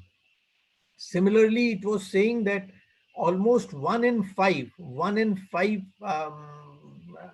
divorces are related to social media, and 2 in 5 marriages are settled in online. And therefore, this tells us the importance of etiquettes in social media. And about statistics, the recently published statistics in 2020, you will be amazed to know that 4.5 billion people are using internet. And not only that, if you see further down, that more than 9 different social media networks are used by the person who are using social media. And on an average, more than 2 hours is spent on that. And this is average. Think about our teenagers, that how much time they are using. 91% of social media users are accessing social media channels by mobile device. This again is a very disturbing statistics. Further, friends, see that out of this total 7.7 billion population of globe, 4.5 are using net and 3.8 are active social media users. That is 49% of penetration is there. Look at the statistics of India. Out of 1.3, almost 7 million, 1.3 billion, that is 13, 7 are using internet, and the penetration of social media is 29%. We say that we have almost 70% of our rural population. The most interesting or impressive point here is that 48% is the increase in the use of social media in our country. 48% increase is there. So this is really tremendous. And the major social media sites are WhatsApp is third, and it is the most in world. We have the maximum number of WhatsApp users. These are certain etiquette tips for parents by Common Sense Media, and I know that we are aware of what Common Sense Media is. It's a great non-profit organization of US, and they have very clearly set a guideline for the parent that for early children, you should be notified when your child downloads a app, and for that you can connect your account with the child or with your email, so that whenever he or she downloads the app, you are notified. Ask which app and sites are popular with your teen's friend. So when you ask your child, beta, what site your friend is using, child will open up and tell you that what sites they are commonly visiting. The other idea is you can share your activities on social media with your young children, and this is to just encourage them and guide them what they should do. Now, if the proper etiquettes are there in your children, then most of the nuances of social media and media can be alleviated. The most important is obesity. We know this is statistics. The sleep problems, they are becoming so common, can be avoided if there are proper etiquettes of social media are used. Problematic internet use or internet addiction, the negative effects on school performance, cyberbullying, risky behavior, that is early initiation of substance abuse, sexual behaviors, sex, self-injuries, or eating disorders, all these can be alleviated by simple social media etiquettes if you just encourage them to follow nicely. So the point is that whether you are using your best manners on social media, or do you need a little brushing up on your social media etiquettes. I know that most of us are using good etiquettes, but still we need some common sense while being online, because it is such a common thing now. Use social media carefully, because you just can't avoid it. And there are a million ways you can go wrong on social media, as there are a million ways you can go wrong in virtual world as well. So poor social media use seem relatively innocuous. You can cause serious damages if you are not following simple social media etiquettes very carefully. Your social media presence should inspire pride, not regrets. And what you do online should be something to motivate yourself. One thing is very important, that you should not mix your profession and entertainment. Ideally, you should have different groups for that. If you are not having, then please do not post your daily routine activities that I am going to this market today, I am going there, on your professional sites. I mean, on your professional groups. You should not share your photos daily of your garden, of your home, or your pets or vehicles routinely, because it really becomes disturbing. While posting any questionable content on your group, use a disclaimer that all views which I am expressing or criticizing or commenting something are my own, so that it becomes less offensive to others. You should be very cautious while posting and tagging photos. You probably don't appreciate it when your friends tag you in unflattering or candid photos. So ideally, we should also not do that and should respect that we do not tag them. However, if you are putting a group photo, you can make a caption that uh, please tag yourself, or your profile picture is very important, and therefore ideally you should get a profile photo done by a professional for you. It should be crisp, it should be a high resolution photograph, so that it gives a clear idea about your personality as well. However, if you are representing a group, the logo of the group can be used as profile photo. Be self-centered in small doses. I mean, do not over promote yourself on the site. Before you post, tweet, or share anything, think about how others will feel about it, Social media or using how or others will interpret about it. Will it be perceived as an interesting or informative thing?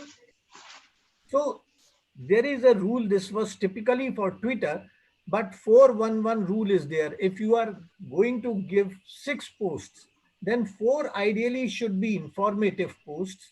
One should be a medium or a soft target, and one should be hard. I mean, one post you can promote yourself, but 4 interesting, one indirect, and then you can promote. So out of 6 posts, one you can use to promote, and this is easily digestible by the group members. Understand that your sense of humor isn't universal. It's not like that whatever you post, everybody is going to like it. Your social media posts, because they reach beyond your friends, it has such a far reach. If you post something, it will go viral. So it can go viral so soon. You have heard incidences about this, that one post can assemble and create the peoples to assemble there. In lockdown period, you have heard so many stories. If they are giving a free passes to a train, the entire station was hooked, crowded with the um, passengers there, while there was no train for them. What suits in your fraternity, like if you are a member of a doctor's group, then and you are posting something, it's not necessary that others will also equally like it. So that you should be very careful while posting certain material on a group where you have diverse members. Ideally, you should not be reactive. Recently, we have seen the war on Twitter, that Kashyap, and with that lady of accusing her, that Kangana and so many bureaucrats and leaders in Maharashtra. So, but I think we should avoid getting involved in such sort of media arguments. They are very common on Twitter. From behind the screen, usually we feel that we can go on board and take the person by toe to toe. But while if we are facing the same situation in virtual world, we may avoid this. So ideally, we should not start fights.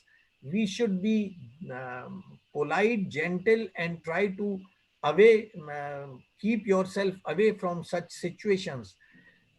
Because if you are not that, you will be taken as hothead, which is not a good sign. This is very important, that you should avoid oversharing. I have seen that people, they just forward the same thing on different groups, and we keep on getting same material in so many different groups we are member of. Even without reading it, without authentifying it, they just click on forward and shoot it to so many things. I think this is not a good habit. Before forwarding anything, you should read it, you should verify it, and then only you should forward it. And remember that your post should be interesting, engaging, and they should be representative of your best characteristics. Otherwise, your personality will be diluted when you are online. You should build a legacy for the future. Now, what actually is happening, then whenever you are appearing for an interview, for a job, or even for matrimonial purposes, people want to see your online activities or your social media activities first. And therefore, it is equally very careful that you should have perfect etiquettes when you are on social media. Your posts should not be visible to persons who are not there in your contact. So you must review the privacy settings, and not only review but keep on reviewing the updates as well, that what that particular site is changing its policies. Don't misrepresent yourself. It is very easy to because you feel that you are behind the screen and nobody will come to know, but you should realize that you have seen that Sushant and Ria murder case. You have seen that whatever you write on social media, it is never going to be deleted permanently. It can be retrieved any moment. So don't give false information about yourself, or don't get the credit of someone else. That if someone has done something and you post it by your own name, then it could be really harassing if it is found that you have not really done it. Don't drink and tweet. This also is very important, that don't go online until you are in a better and healthier frame of mind. Because many a times whenever you are angry, you just vent out your feelings, or you are drunk and you start writing something which ultimately you may repent for it. You understand that each platform's best practices before you yourself start doing that. But I mean, if you are on Facebook, read what are the best practices. If you are on WhatsApp, read best practices, and then only do it. And these policies they are changing frequently, so you should keep yourself updated. For example, in WhatsApp, I think this when Dr. Shaji told me to say something about this, I was really disturbed because I wanted to speak on this topic. Then I thought and consulted few of my friends that what all should be included. I think this is wrong. This is known since long that we should not write in caps, and it feels that you are shouting. I personally feel that I have seen so many of the members, they write short terms like happy birthday, rest in peace. I personally feel this is offending. This is disrespect to the person for whom we are writing. We should be very clear, at least say happy birthday. Don't be so short.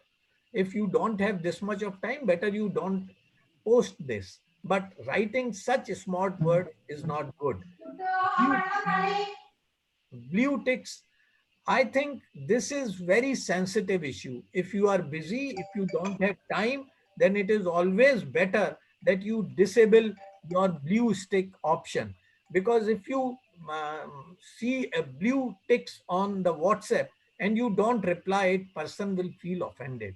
Either you switch off your WhatsApp so that the blue tips are not there and single one tip is there, you will feel that person is more, I mean, internet connection is off or something is there. Or at least if your blue tips is off, you will get a double line. You will see that person has received it, but he has not read it. This is little less, I mean, this is tolerable.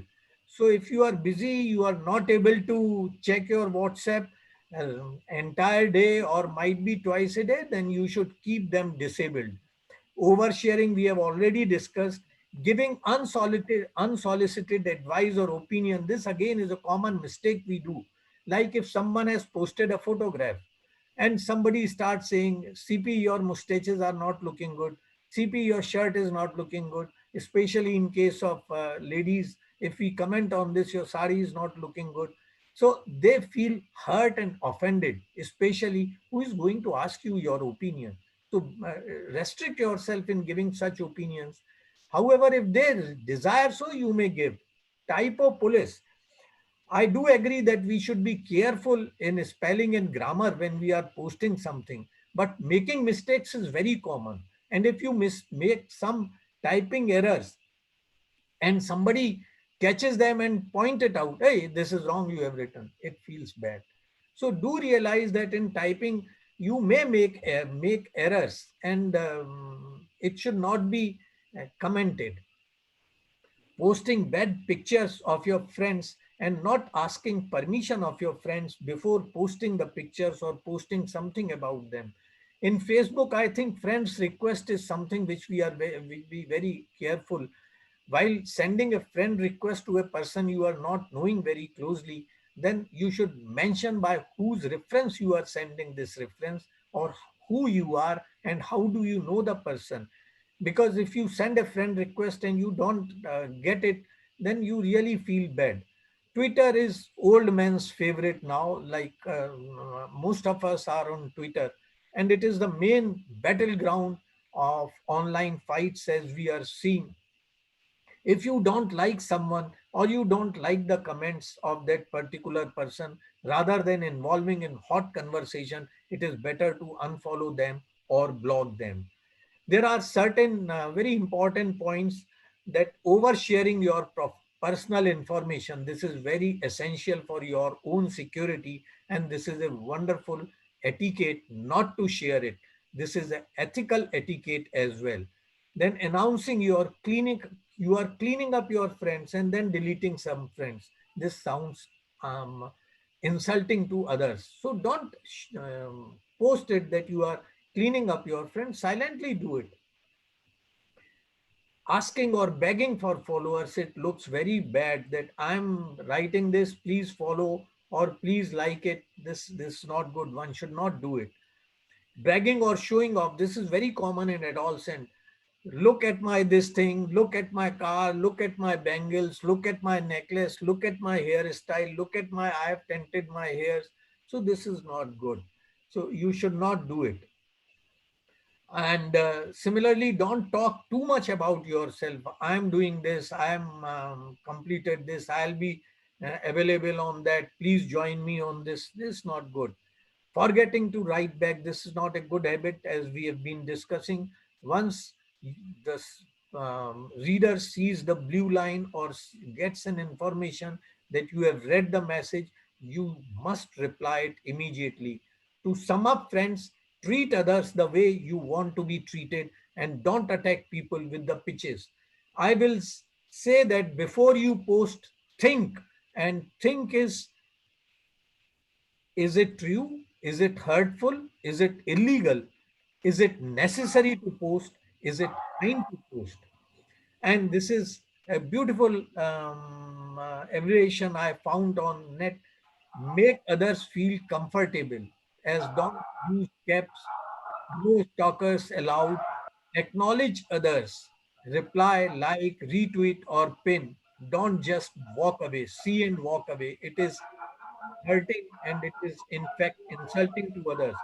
Never speak badly of others. You should be polite, courteous, and graceful. Nice mannered people succeed in life. Etiquette principles are respect, consideration, and honesty. You should be very honest and transparent when you are online. Respect other people's. Online networks are more diverse than your own. Please don't swear. And speak from the heart, but use from the head. Speak from heart, but use your head. Think before you post. That is very important. Now, just few guidelines. As in the beginning, I said the guidelines of common sense media. Here are certain guideline of etiquettes for pediatricians, what pediatricians should do. They should promote adherence to healthy sleep, exercise, etiquette, and social habits using family media use plan. This is a wonderful site, and I will request all my fellow colleagues to see this. And they have wonderful software built in where you can guide the parent families to use a media plan for the particular family. Consider using screen tools for problematic or internet addicts or internet gaming disorders. Encourage families to place appropriate limits to media, as the new media limits or new screen time limits have been declared by American Academy of Pediatrics. And I'm very happy to share that under the leadership of Dr. Piyush Gupta, probably next year, we are getting that parent guidelines for Indian children also. And our own Dr. Preeti Galgali is the chairperson of that guidelines. Protect bedtime, very important. No digital media or screen for 1 hour before sleep, very important. And no devices in the room before bedtime. This should be followed, and this should be our ethical practice and etiquette to make our children and families to speak about this. Protect bedtime. This will save a lot of problems, as we have been seeing so many mental problems related to media. Encourage families to designate media-free mealtime, media-free zones like bedroom, media-free dinners. And similarly, we should select and co-view media for their children. We should ask the parents to do this. Encourage families to have ongoing communication with children about online citizenship and safety, treating others with respect online and offline. Avoid cyberbullying and sexting, being wary of online solicitation and reporting and suspicious contacts. So these are certain ethical practices which one should be very particular about, taking few minutes and telling the parents about these. Develop a network of trusted adults, resource digital literacy. And digital literacy is something which is coming up in a very big way. We should encourage parents to model the digital behavior which they really like their children to follow. Thank you very much for a patience here listening. I'm open for any questions if there are.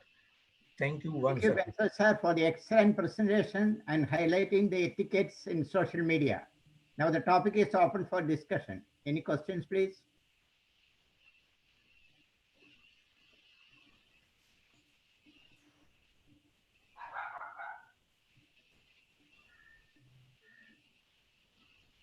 Thank you very much, Dr. Bansal. That was an excellent presentation, and that was really wonderful.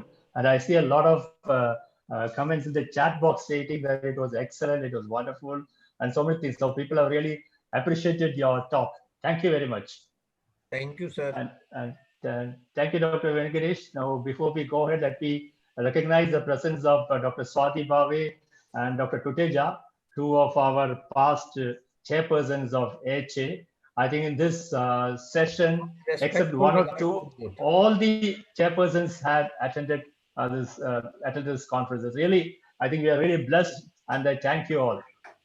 It's really my pleasure and pride to speak on media in front of Madam Bhave, because she's the person who instigated me for media talk way back during my early inception days, as you also, Shaji sir, told that time. Thank you, madam, for attending this. I'm really delighted. Thank you for your presence, and thank you, Toteja sir. So, Adibhava madam, any comments? Yeah, Dr. Bansal was a pioneer in this media lecture. Long time I remember he gave the first lecture on media and adolescence, and it was such a hit. It was one of the pedicons, and ever since then, I think every time he comes up with something new in media. So I also really enjoyed this lecture, CP, because these etiquettes are so important today in the social media. And forget teens, we adults also do not have the correct etiquettes. So it was very nice and it was very enjoyable listening to you. Thank you. Thank you, madam. Tuteja sir. I know that when Dr. C.P. Bansal started speaking on media, people were crazy about to listen to him, and the hall used to be full in AH, in Adolescon, and not only in Adolescon but in Pedicon also. So Thank the you, media, sir. he's the master of media. This was something new. You remember I discussed with you and Dr. Banga sir just 2 days back. Yeah, yeah. Thank you so much, because Dr. Shaji was having very keen that I should take this up with. I think there is lot of improvement. I spoke Dr. Banga, Dr. Tuteja sir, and as well as Dr. Preeti also about this. Thank you so much. Dr. C.P. Bansal, you always speak from your heart. Sir. Of course. You always speak from your heart. Whatsoever there, it is presented in that way. We will. So thank you. Charu We sir, will we will continue move. with the yes. Venkatesan sir, please wind up the session. Thank you, sir. So as there are no other questions, we will move on to the next topic. Over to Nihal. Thank you. Thank you, Venkatesan sir. And thank you, Bansal sir, for that nice etiquette in social media. We are already running late of time, so we'll directly go to the next session.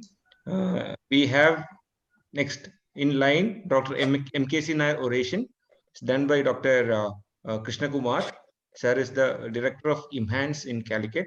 And I request Ashraf TP, President AHA Kerala, and Dr. Ranjit, Secretary AHA Kerala, to chair the session. Over to you, Ashraf sir and Ranjit. Thank you, Nihas. Next is Dr. MKC Nair sir oration. This time, the oration is awarded to Dr. Krishna Kumar, Director of Institute of Mental Health and Neuroscience, Calicut, a pediatrician, a committed pediatrician, a pediatric psychiatrist whose life is committed to the upliftment of children with disabilities.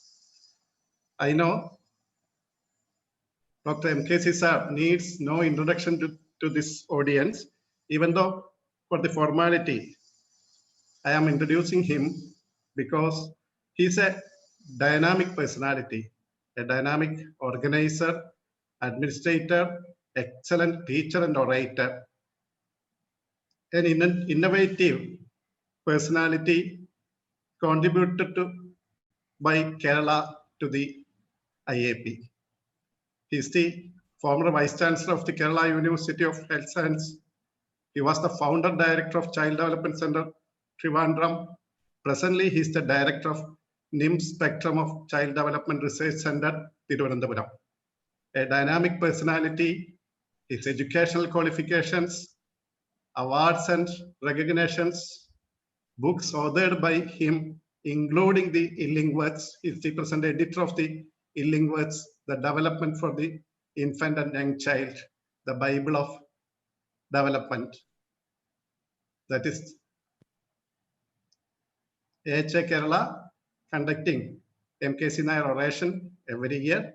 This time it is awarded to the Dr. Krishna Kumar, and over to Ranjit to introduce the award winner.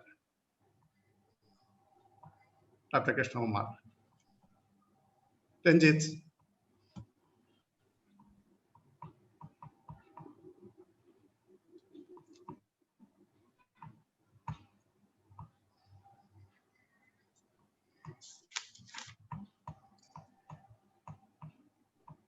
Good evening, all. It's my privilege, and I'm very much happy to introduce Dr. Krishna Kumar sir, my teacher. He is presently additional professor of Department of Pediatrics, Government Medical College, Kozhikode, and also he is the director of IMHANS Kozhikode.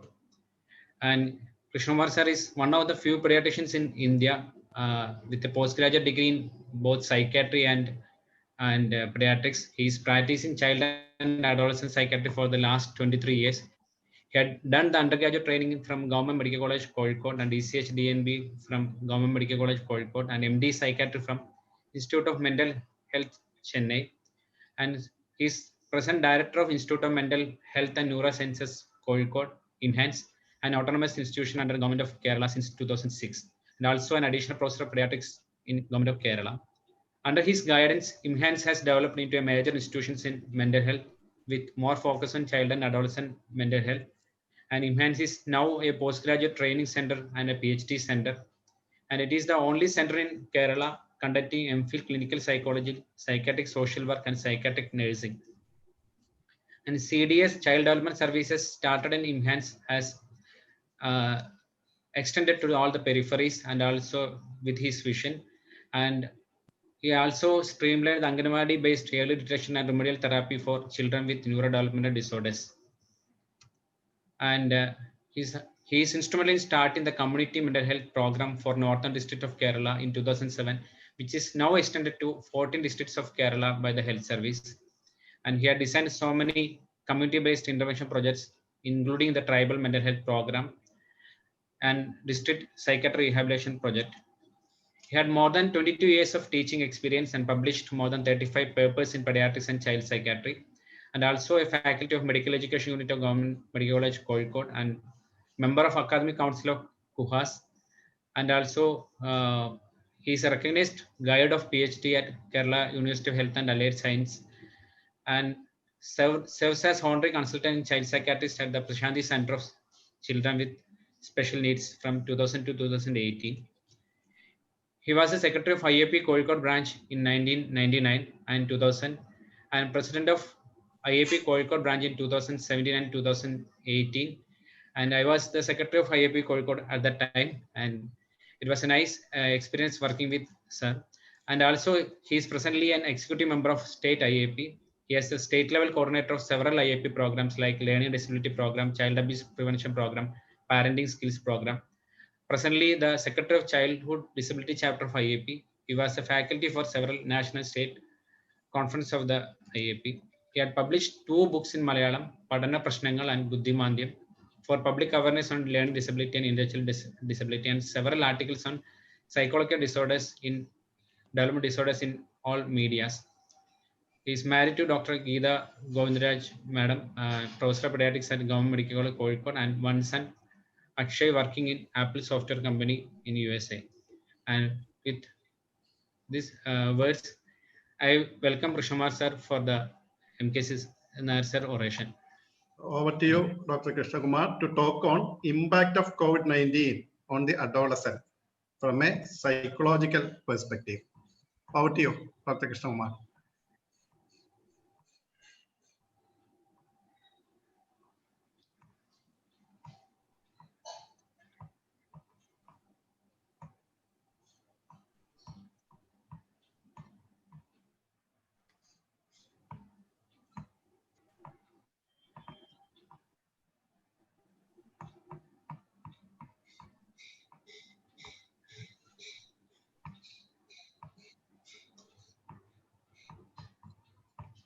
Hello.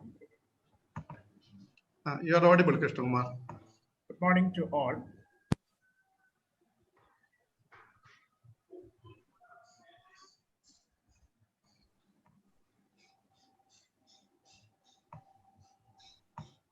Are the slides visible? Yeah, it is visible. So, respected President of the Adolescent Academy of President of the Adolescent Academy of Kerala, Dr. T.P. Ashraf, Secretary Dr. Ranjit, Dr. Shadi Thomas John, the organizing chairman, Dr. Narayanan, President of IAP Kerala, Dr. Ajit Singh Chawla, the National President of the Adolescent Academy, and very senior pediatricians like Sadi Bhave Madam, C.P. Bensal sir, my teachers, and dear friends. Outset, I thank the Adolescent Academy of Kerala for selecting me for this prestigious oration. It's a great honor and recognition. And also, thanks for the nice words about me by Dr. Inchit. I don't think I need to talk about Dr. MKC Nair, the father figure of adolescent pediatrics in India. We all know what he is to pediatricians of the country. I still remember the talk by Dr. MKC when he inaugurated our developmental pediatrics clinic in 1999. He said, somebody asked him, Dr. MKC, you were initially talking about behavior problems in children. Then you were concentrating on early identification, early remediation intervention.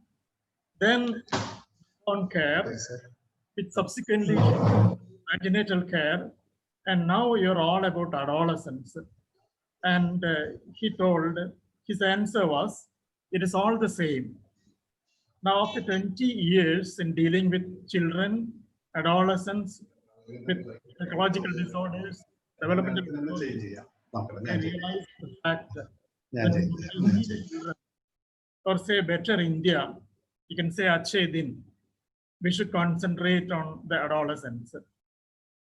But thinking again, but for better physical as well as mental health of adolescents, we have to begin with children.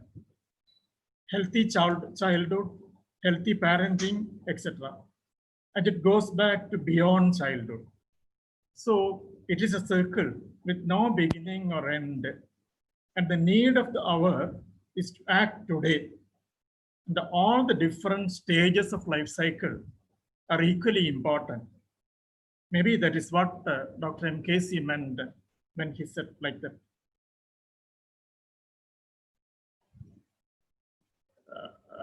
He has written the gain or what he did with CDC Kerala.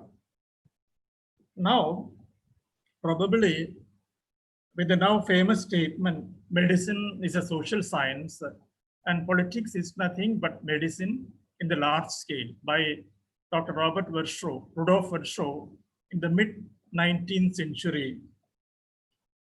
He is the father figure of modern pathology. He was stressing the need to act now and to act in all spheres of life for better health. You have to go beyond the medical model.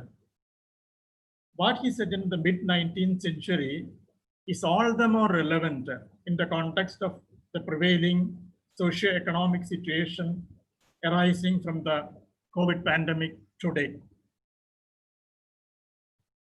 It is not a health crisis alone. Of course, it is a health crisis, but it goes beyond the medical model. And it is affecting the societies, economies at their core. Poverty is likely to increase, inequalities is likely to increase, and children and adolescents form one of the most vulnerable groups. And what I try to do here is to give an outline of mental health issues faced by the adolescents during this crisis.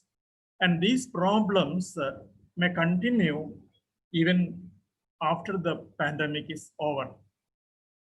So what is adolescence? It is simply the interval between sexual maturation and the attainment of adult role and responsibilities. So it is, you leave from parental control to self-control. It is a period of change, biological change, psychological change, social change. And these changes are linked to brain maturity. The previous speaker was, Dr. Atul was talking about how the adolescent brain works. So what causes the changes in the adolescent brain? Multiple factors interact, genetic factors, hormonal factors, environmental factors. When these multiple factors interact, there is potential for dysynchrony. And that is why adolescence is a period, a vulnerable period for psychological problems. Many psychological disorders, anxiety disorders, depression, psychotic disorders have onset during the adolescent or young adult period. As already mentioned, adolescent brain is a work in progress. It is not a fully cooked brain. Changes occur in the cellular architecture, the brain becomes leaner and more efficient. Dr. Atul has shown the picture of the changing picture of the brain. And there is increased connectivity, myelination becomes better, and the connectivity leads to better information processing, improvement in memory, language ability, reading ability, ability to inhibit response. And this is very important. During the adolescent period, the limbic system networks concerned with emotion, they mature earlier, whereas the frontal lobe networks, which help regulate emotion, mature later, maybe by the end of adolescence or even beyond that. So the adolescent brain functions like an engine without a driver. So the prefrontal cortex is not fully mature. And the neuronal plasticity, there is enormous learning potential and vulnerability of the teen years. The plasticity decreases as myelination is completed. So that means environmental influences can bring about significant changes in the functioning of the adolescent brain. So all these factors, bacteria, viruses, you see the different types, infections, nutrition, education, parenting, peer group influences, drugs, video games, all this can influence adolescent brain. So it is in this context, we look at the COVID-19 pandemic.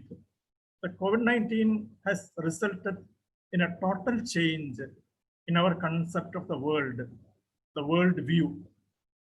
Recently, we had a webinar for adolescents on psychological problems during COVID-19. So many children ask these questions. Will there be schools again? Will there be exams? Will I get a job? Will there be online? We had a nice discussion on online classes with a lot of advantages. So, but children will be asking, will there be only online classes now hereafter? What about my joining for higher courses, job, relationship issues, all these things? So Dr. J. Geet says it's all use it or lose it principles.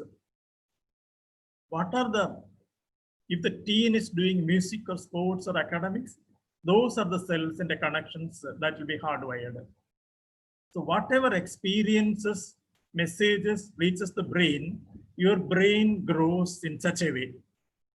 So all these negative experiences, negative information leads to unhealthy brain growth.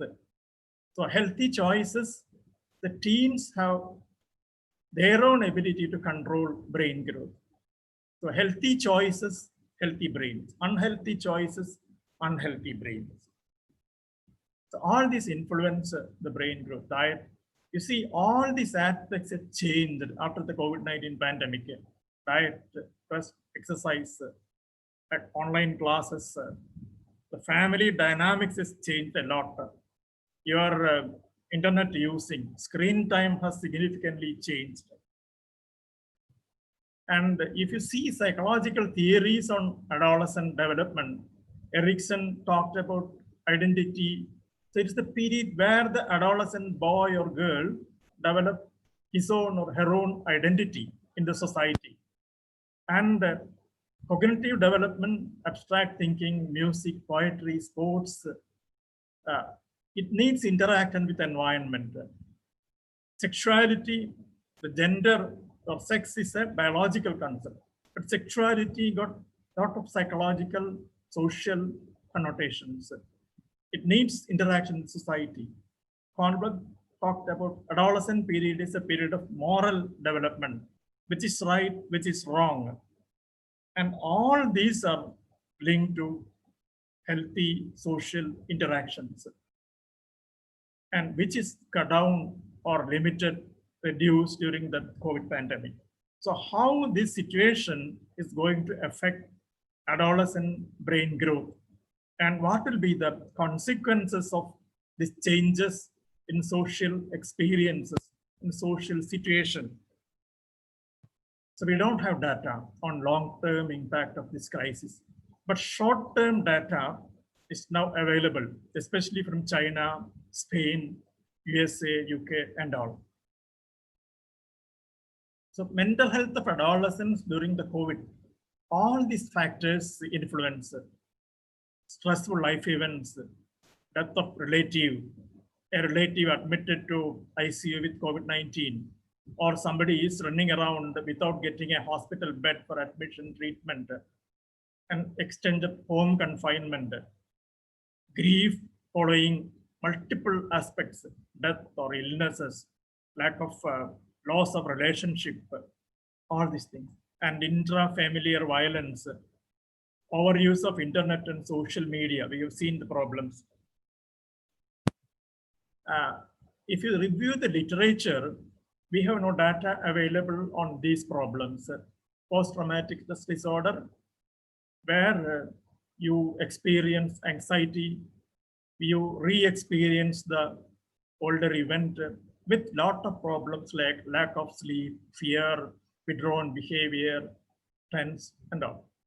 Depressive disorders, where you are hopeless, you feel helpless, you are worthless. And anxiety disorders with unaccountable fear, panic, tension, and prolonged grief-related symptoms. And the other group of adolescents who need special attention is those with pre-existing psychological disorders. There is more chance of developing new symptoms because all this stress, frustration, and disruption of treatment. You cannot access to mental health professional, and treatment may have to be changed because proper therapy, psychotherapy is not possible. Drugs may have to be changed. So these leads to developing new symptoms, exacerbation of symptoms. Individual factors are influence the development of symptoms, your resilience, how you are able to cope up with the existing problems, the resilience of the family dynamics, family environment, and there are socially vulnerable groups, those with remote villages, no internet connection, and other problems. And coping strategies vary at individual level. Persons may be tuned to adapt good coping strategies. Some people may get help from yoga, meditation. The family level coping strategies may be different. And support systems available helps a lot in cope with the problems. Now coming to post-traumatic stress disorders, we have experience from past pandemics or epidemics, H1N1 or SARS COVID epidemic. Those periods, they found 30% of children, adolescents had features of PTSD. It's more in girls. And it is shown that PTSD in children have an impact on brain development, leading to alteration in the frontolimbic circuits and can affect emotional regulation. Neuroanatomical, neurofunctional consequences like declining hippocampal volume, increasing amygdala reactivity. All these things are noted during the previous pandemics. Now, experience from China during this COVID-19 outbreak, survey among 8,000 Chinese adolescents in age 12 to 18, they found high prevalence of depression, anxiety, with combined depression and anxiety, with more in girls. And they found an interesting finding that if your grades are higher, you are reading better, you got better grades, the prevalence of problems are more. What they concluded is children who read a lot, or children who get higher grades, they get wrong information most often from internet or other social media or other platforms. So they stress the importance, need to provide the correct information about the pandemic to adolescents. And lockdown itself has mental health connotations. the negative impact of psychological health. There's increase in anxiety, anger symptoms, PTSD symptoms. Decreased physical activity usually lead to more screen time. Your sleep become irregular. You sleep at 12 o'clock, 1 o'clock, 2 o'clock, and you can wake up at any time because there is no school, there is no classes, and inappropriate diet is very common, and all this lead to problems. And there are studies, I think Dr. C.P. Bensal mentioned that social media, time spending with social media, there is a relation with depression, anxiety, and psychological disease. It need not be due to social media, spending time in front of social media, but children with depression, anxiety, psychological issues, they like to spend time in front of the screen. And social isolation itself have an influence on psychiatric disorders onset during adolescence. So the studies on impact of lockdown, one Spanish study found that during the first week of confinement, there is increased scores of anxiety and depression. And most of them are worried about the death of relatives, the outcome of illness, etc. Maybe this study was during the early period of the pandemic, where we were not much aware of the outcome. And school closure itself has a negative impact. They have found that school routines are important coping mechanism for young people with mental health issues. Even many children, they need school, real life school, not online classes, for enjoyment, for enjoying their day. The other issue is suicide. Our chief minister, during his daily press briefings a few months back, it said 67 children and adolescents committed suicide during the 4-month period after the lockdown in Kerala. And now some data says after last January, 159 children, adolescents committed suicide in Kerala. There are many issues, isolation, all the other psychological issues we have already mentioned.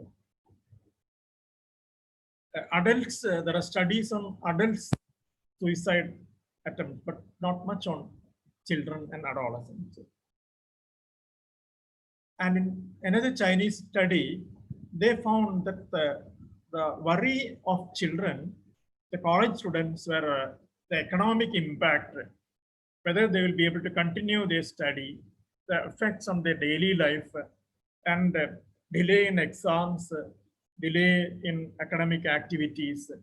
And they found that living in urban areas is protective, probably because in remote villages, accessibility is less. The students are not able to attend online classes. Maybe the villages are more affected due to problems in agriculture, other economic problems, and family income stability is a protective factor. Those living with parents had lesser psychological effect. Poor social support, a relative having COVID were negative factors. And the other major issue is increasing domestic violence. Reports from India says that there is 100% increase in complaints related to violence against women during the nationwide lockdown after the March 2000. This is in April 2020 data. Multiple factors are involved. Stress due to physical confinement, frustration due to physical confinement, economic problems, unemployment. So all these worries, the husbands, they blame on women. The women suffer alcohol, lack of social support, but it is not the wife or the mothers alone suffer. Most of the time, during domestic violence, children are the victims, major victims. And now overuse of internet and social media is becoming a big problem. We get lot of calls, worried mothers, parents talking about social media, internet addiction. Internet addiction is not a diagnostic category now, but video game addiction is now an entity. And this is linked to depression, anxiety. And the other finding from one study is the adolescents searching news media, monitoring news has increased. And this has a negative impact also. They're exposed to fake news and that causes problems. And it is, as Dr. Atul was pointing out, adolescents do not have the same skills as adults. Their brain is still maturing towards adulthood. So the proper guidance, how to process the information explosion, information coming from different media is very important. And adolescents with pre-existing mental health issues like mental health problems, they're less likely to tolerate lockdown.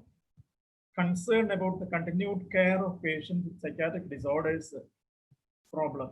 And one survey, adolescents themselves, 83% of them felt that they have worsening mental health problems and couldn't access mental health support. From our own experience, children with ADHD, it's very difficult to adjust during the lockdown period. They have to run around, they have to move out of the house. There is increased behavior problems. One study found that parent training can help. And the risk and benefits of medications. Sometimes children who we were able to manage without medications may require medications. And the other group of children with autism spectrum disorder, autism, the core feature is they don't like change. They need a structured environment. So the lockdown resulted in disruption of their routine activities, and that creates a lot of problems. We get calls of worried parents about children becoming violent, unmanageable at home, and all. And obsessive compulsive disorder, there are individual case reports where OCD, now we see a lot of children and adolescents with OCD, even before the COVID pandemic. I had a 5-year-old child with frank OCD symptoms and depression. So, but this obsessions, especially obsessive contamination fears, is greatly increased during the COVID pandemic. Adult experience, we don't have data on children, adolescents. And now coming to coping strategies, they found that promoting reassurance, right information about the pandemic will help to reduce stress, and empowering parents to help children and adolescents. Promoting dialogue, promoting balanced life pattern. It is important that you, as far as possible, you try to maintain the routine life, sleep, diet, regular habits, etc. WHO recommends you recognize normal emotional reactions in the adolescent. You accept it. When you are locked down at home, when you are not able to go out, when you are not able to meet your classmates, friends, all these sadness, anger, frustrations, these are all normal. You accept it, you recognize it, and try to help them to overcome. Engage in effective, productive communication, social exchange, direct communication, or through telephone or other online media, proper lifestyle, social contacts. You see, when we talk about social distancing, it is a wrong terminology. It's actually physical distancing. We should stress this fact to the adolescents. It is not social distancing. You can contact through media.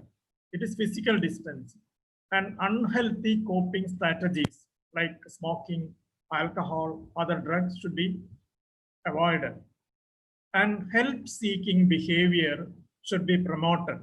Especially adolescents have stigma to complain about their mental health problems. Whether it is pediatrician or a mental health professional, they don't like to say that I am, because depression, you see, if you're depressed, you mean you are not strong, you are weak. So usually adolescents don't like this. So you promote help-seeking behavior and right informations. Exposure to the media should be controlled. Personal strategy for emotional regulation. These are all. Now, is there any positive effect for this COVID pandemic lockdown? One of the students, during our online classes for teachers, they said students who were silent in the class now started talking in the online classes. Especially they used the chat box. I had an interaction with adolescent studying in my old school. Usually when we go to school for talk, only very few students interacted. But this time, almost all of them were talking through chat box. And school break is actually relief to some adolescents. Those who were bullying experience, school attendance problems with social anxiety and all. But remember, this is an unhealthy coping. Avoidance behavior is not beneficial in the long term.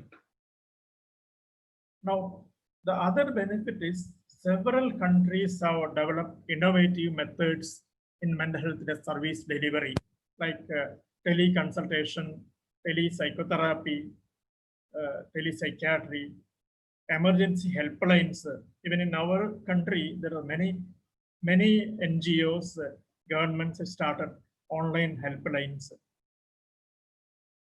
E-Sanjeevani telemedicine program by Government of Kerala, which started 2 months back after this lockdown period, when psychiatric patients found it difficult to, not for psychiatric patients alone, but for those with chronic illness like hypertension, diabetes, non-communicable diseases. Through a mobile app, you can contact the doctor, you can see the doctor, you can interact with the doctor, and drugs can be prescribed. But during the last 2 month period, only 9 or 10 adolescents utilized this service from our institute. And online counseling programs, Disha is a state government program. At Imhans, we got an online helpline. We have prepared a module called a therapist at home, where you train the mothers to provide home training for children with a disability, so that the continuity of therapy can be maintained. When you discontinue regular therapy, it will be very difficult for children. Recently, we started a Sabalam program where you provide online intervention to mothers, guidance to mothers, to provide training, home-based training to children below 3 years with developmental delay. It's getting good response. More than 100 mothers are already registered. And I conclude this talk with the WHO recommendation that all our strategies, intervention during the COVID-19, they plan with a long-term perspective. And the message is, try to turn the crisis into an opportunity. Thank you for the first hearing. I once again thank the office bearers of Adolescent Health Academy for giving me this opportunity to talk, and also the talk about MKCSA. Thank you. Thank you, Dr. Krishna Kumar, for that great oration, great narration of all the psychological problems related to COVID-19 impact in adolescents. Being a oration, there will not be any question answer session after the session. There are some questions in the chat box. I think Dr. Krishna Kumar will find time to answer it through the chat box itself. With this, The award and the citation will be handed over to you tomorrow in person. Sorry for that. Being a COVID Zoom session, it is difficult to hand over in this platform. With this, Ranjit, we are concluding this session, and over to Nihas. Sir, thank you, chairpersons, and thank you, Krishnoma sir, for that nice oration. Next, we are going for the next session directly. So we have Dr. Preeti Gadagali with adolescent parenting challenges and opportunities. The session will be chaired by Dr. Garg. I request Sir to Dr. Garg to just go on with the session. Sir, please unmute yourself.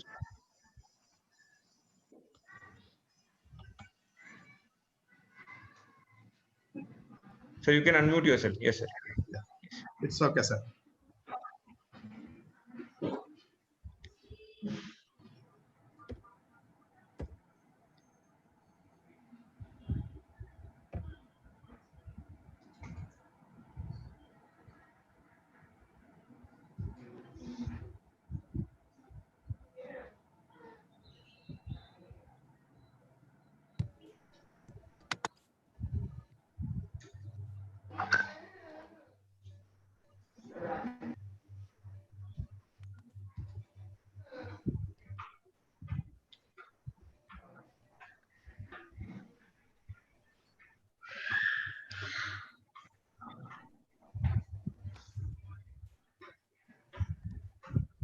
Madam, you can make it full slideshow. Yes.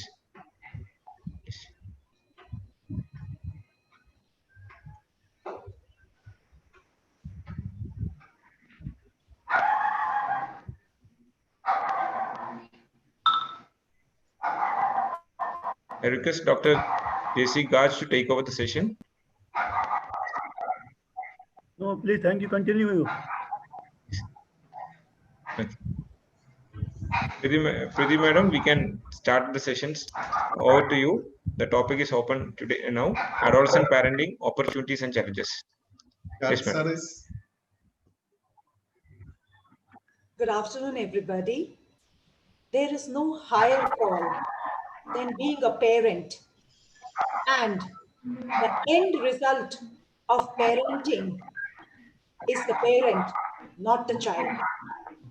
With those two thoughts on parenting, let me just talk a little bit about COVID, impact of parenting. We have heard a lot by Dr. Krishna just now. Definitely, COVID has put us into turmoil, a period of fear, uncertainty, anxiety, and it has its toll on parents as well. And adolescent parenting is much more a bigger challenge in COVID-19. What about the role of pediatricians in adolescent parenting? We have a fantastic rapport with the parents and with the adolescents.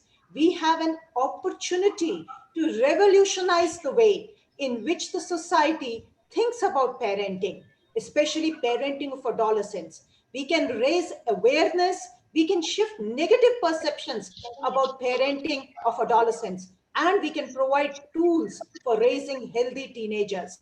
And all this is within our grasp, and the effects will boom throughout the society, in our lives and in lives of others. These are the words of Ray Simpson in his book, Raising Teenagers. We all know parents are responsible for adolescents socially, financially, and legally. We are well aware that if parents are coached, they can be coaches and cheerleader for the adolescents 24/7. They are the best consultants for the adolescents. They can make out when their adolescent is not feeling well physically, socially, or emotionally. By partnering with parents, we can reinforce our health messages. Parents are helpful to give feedback to us and to assess effectiveness of therapy. Hence, it's extremely important to partner with parents. So in the next few minutes, let us discuss to partner with parents. You must understand the challenges that they face and how can we convert these challenges into opportunities. What is the importance of training parents in the current era? And what are the essentials of parenting programs in practice and in the community? Well, this is an ideal picture that we would want our teenagers to have a joyful relationship with their parents. Is it really a reality? Well, no. We all know often it's a tug of war. The parents are pulling the adolescents to one side and the adolescent is being pulled by his peers to the other side. The adolescent refuses to listen to his parents and he thinks or she thinks she knows better. So in fact, this does put up a lot of challenges to the parents. We also know that adolescence is a rapid period of change, and this puts the adolescent under stress and puts the adolescent parents also under stress. During the adolescent period, most of the parents are middle-aged. They are sandwiched between two generations, the vibrant adolescents and the aging parents. They also are undergoing menopause, andropause. It is difficult for them to cope up with the changing adolescent. We'll be talking about the change in social milieu in the next slide and the emerging new epidemics. These are the challenges. But what are the opportunities? We just heard from Dr. Krishna and Dr. Atul that the brain is under construction, a fantastic opportunity to intervene here. Parents are close to the adolescent, and if they can influence brain development in terms of diet, nutrition, sleep, activity, role modeling, they can actually hardwire the brain to follow a healthy lifestyle. And we also know there's a phenomenon called tracking. The behavior which is adopted in adolescence often tracks into adulthood. Also, there is a triple dividend in investing in adolescent health because it ensures health today, health tomorrow as adults, and health over the future generations. And also, the parents have a fantastic opportunity to advocate for societal change through the upbringing of the adolescents. If an adolescent boy is taught how to respect girls now, he would definitely do so in the future, and we will have no more nirbhayas. So what has happened in the current few years? This is a review article over what are the changes which have taken place in the last 10 years. We all know that there has been a decreased parental involvement, emergence of nuclear families, loss of traditional lifestyles, decreased involvement in religious practices, adopting westernization without really thinking, urbanization, increased academic demands, increased peer pressure, increased media pressure. And this has led to new epidemics of depression, anxiety, substance use disorder, non-communicable diseases. And yes, we as pediatricians have a great role in influencing parenting. So what does this research study on Indian adolescents shows? It shows that the predictor of emotional behavior are all related to parenting. A parental mental disorder, marital discord, poor monitoring, supervision, communication by parents, and also inconsistent discipline techniques. So these are all the issues which we as pediatricians need to tackle with parents. In the low socioeconomic status, there are extra problems of poverty, illiteracy, diminished autonomy to adolescents, gender discrimination, early marriage, sexual harassment, and school dropout. So depending on the socio-economic strata, our anticipatory guidance regarding parenting should vary. So what do we talk to parents? How do we develop a family-centered adolescent care? We talk to the parents about the normative changes in adolescent-parent relationship during this period, and we teach them parenting strategies of dealing with adolescents. We talk to them about normative adolescent development, the nuts and bolts of parenting, what should they be discussing with their adolescent child, and what are the flag signs of mental disorders. But before that, it is important to understand each family is unique, each adolescent is unique. Each family has its own adaptability, its own flexibility, its own challenges. Can we help the family? Also analyze what do the parents expect from you before actually doing any counseling of the child. Be sure to have a talk with the parents. Tell the parents, put on your own oxygen mask first. Look after your mental and physical health. Make sure there is no marital discord before really taking up challenges of adolescent parenting. And Needless to say, parenting does not start in adolescence. It starts when a couple decides to have a child. And adolescent parenting is just the continuation of that parenting. IAP has been doing fantastic parenting programs, and I have been fortunate to lead 3 landmark programs in which we reached out to almost 10,000 parents. And this is what we have been talking to the parents about. And to quickly share with you what happens during the adolescent period. Research has shown that during the adolescent period, there is a feeling that there is a decreased parental support, more so by the adolescent. The love, warmth, and affection decreases in the middle adolescent period, and then it stabilizes. This is because there are bits of autonomy and there are conflicts in the adolescent period. What about parental control over the adolescent periods between 13 to 18 years? Parents should accept that the control will definitely go down. And often parents are said to grumble, my child does not listen to me. Well, you want your child to be independent ultimately. So the parental control is definitely going to decrease. Also, there is an increase in the perceived conflict intensity, and all these conflicts between the adolescent and parent decrease at the age of 16 years. So between 14 to 16 years, there is supposed to be an increase in conflict, which is normative. Teach the parent how to deal with these conflicts and tell them after 16, things would be better soon. So this change in adolescent-parent relationship actually allows for a change in parenting, and that is what parents need to understand, that there will be a renegotiation of power, enhanced negotiation, and conflict resolution skills. Adolescents de-idealize parents and turn to peers. That is normative.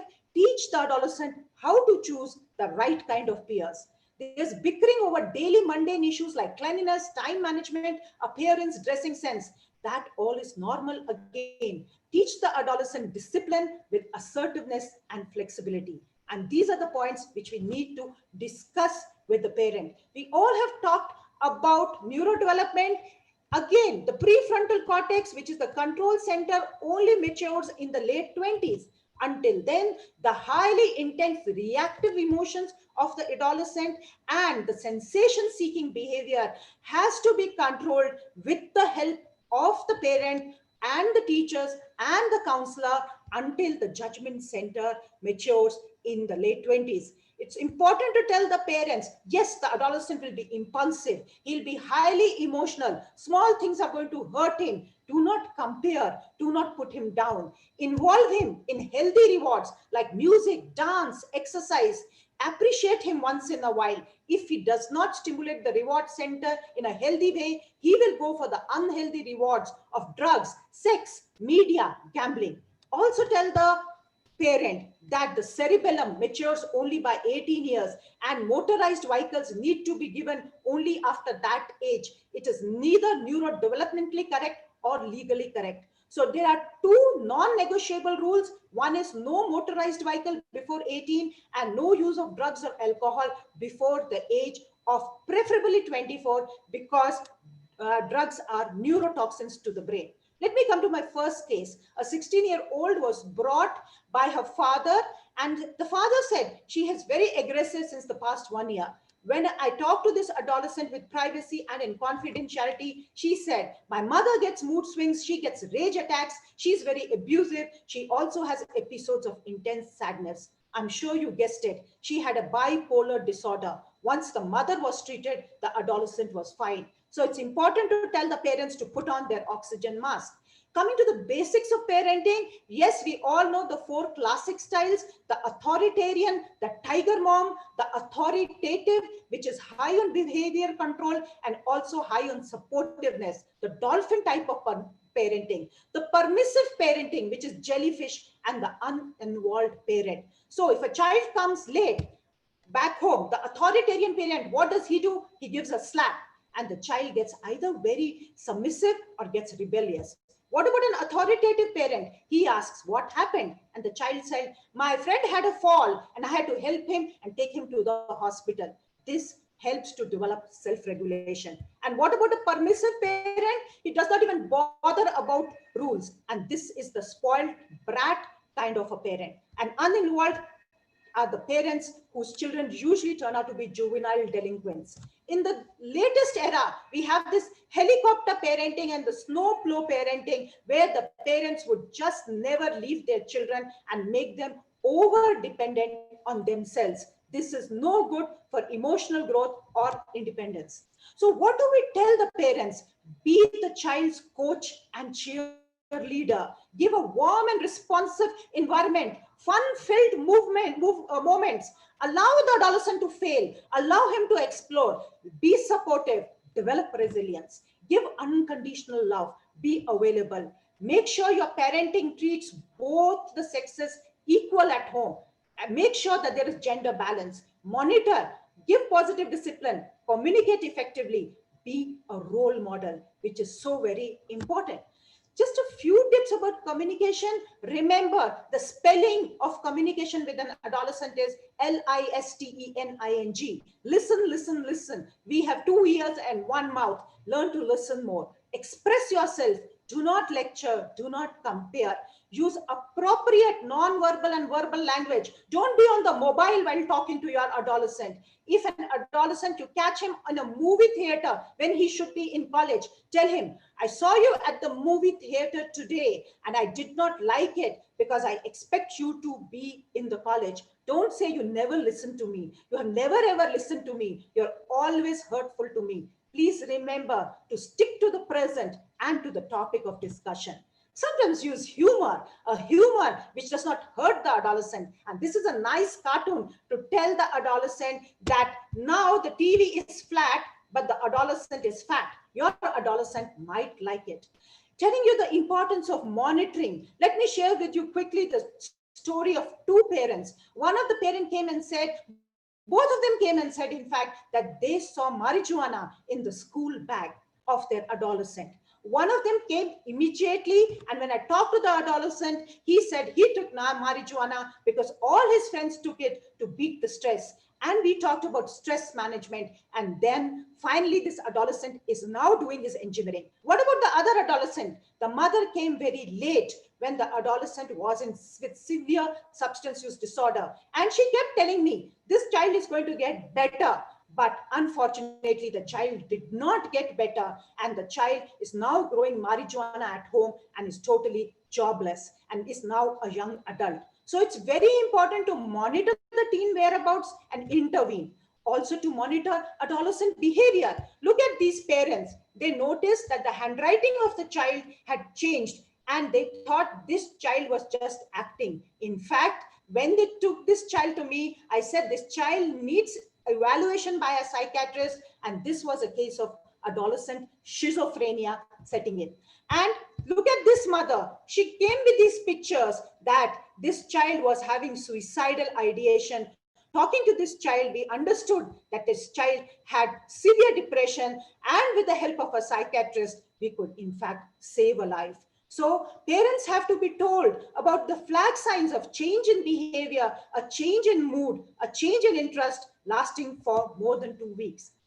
Look at this study from India, which says parents stress me out. Why do they stress me out? Because of academic pressure, because of disapproval of a romantic relationship.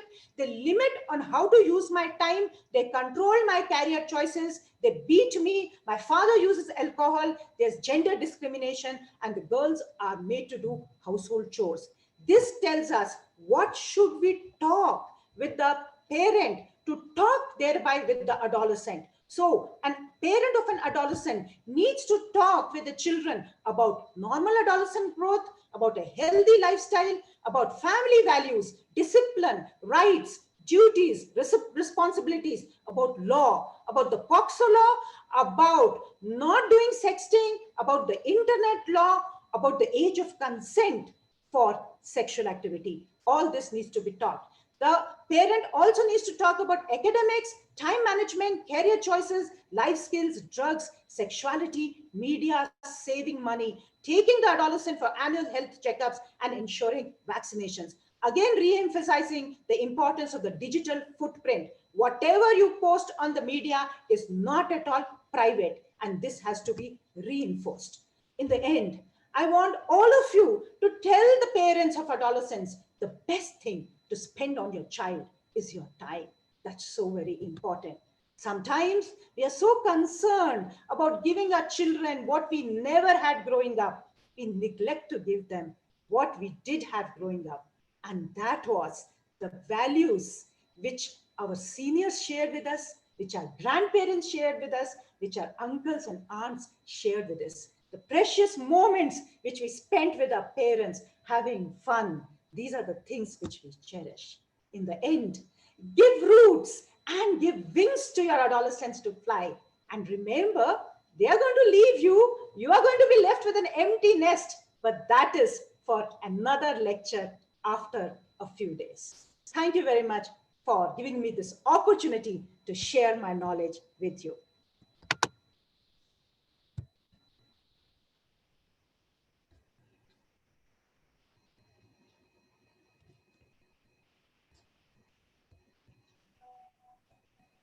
God, sir, over to you. Vihas? Yes, sir. Dr. Garg is there. I think some connection problem with him. Okay, sir. So that was a nice session by Dr. Preeti. Thank you. Any questions? Dr. Preeti, thank you very much. I think that was an eye-opener to all those who have listened to your talk, how to handle your adolescence. Thank you. Thank you so much. Thank you for inviting me. It has been a pleasure, really. Thank you, ma'am. So if there are no more queries, as we are running short of time, we'll go to the next session directly. So next session is about adolescent parenting, prevention of depression and suicidality by Dr. Sushma Desai. And the session will be chaired by Dr. Jayaraman TP. So I invite Dr. Jayaraman, sir, to take over the session. Good morning, everybody. Thank you, Dr. Ashraf and the office bearers of Adolescent Health Academy, Kerala, for inviting me to chair this session, which is closer to my heart. And I'm very happy to introduce Dr. Sushma Desai, who is the present Secretary of Adolescent Health Academy, India, and in authority on this issue. She had been a part of the module on adolescent suicide prevention of Indian Academy of Pediatrics, right from 2013 MKU to the recent 2019 module. And she is one of the founder members of the P4P Suicide Prevention Program, YOLO, since 2013. Suicide, the immediate cause is only a reason, and this is not the problem to suicide, and it is important to identify the suicide tendency in adolescents and the suicidal behavior. So that is the concept, and I think Dr. Sushma will enlighten this audience, which is rather a national meeting of the Adolescent Health Academy. I am seeing all the stalwarts for AHA in this session, and so nice to have you with us, Dr. Sushma. Over to you. Thank you, Dr. Jayaraman. And it's a pleasure being amongst the stalwarts, the speakers.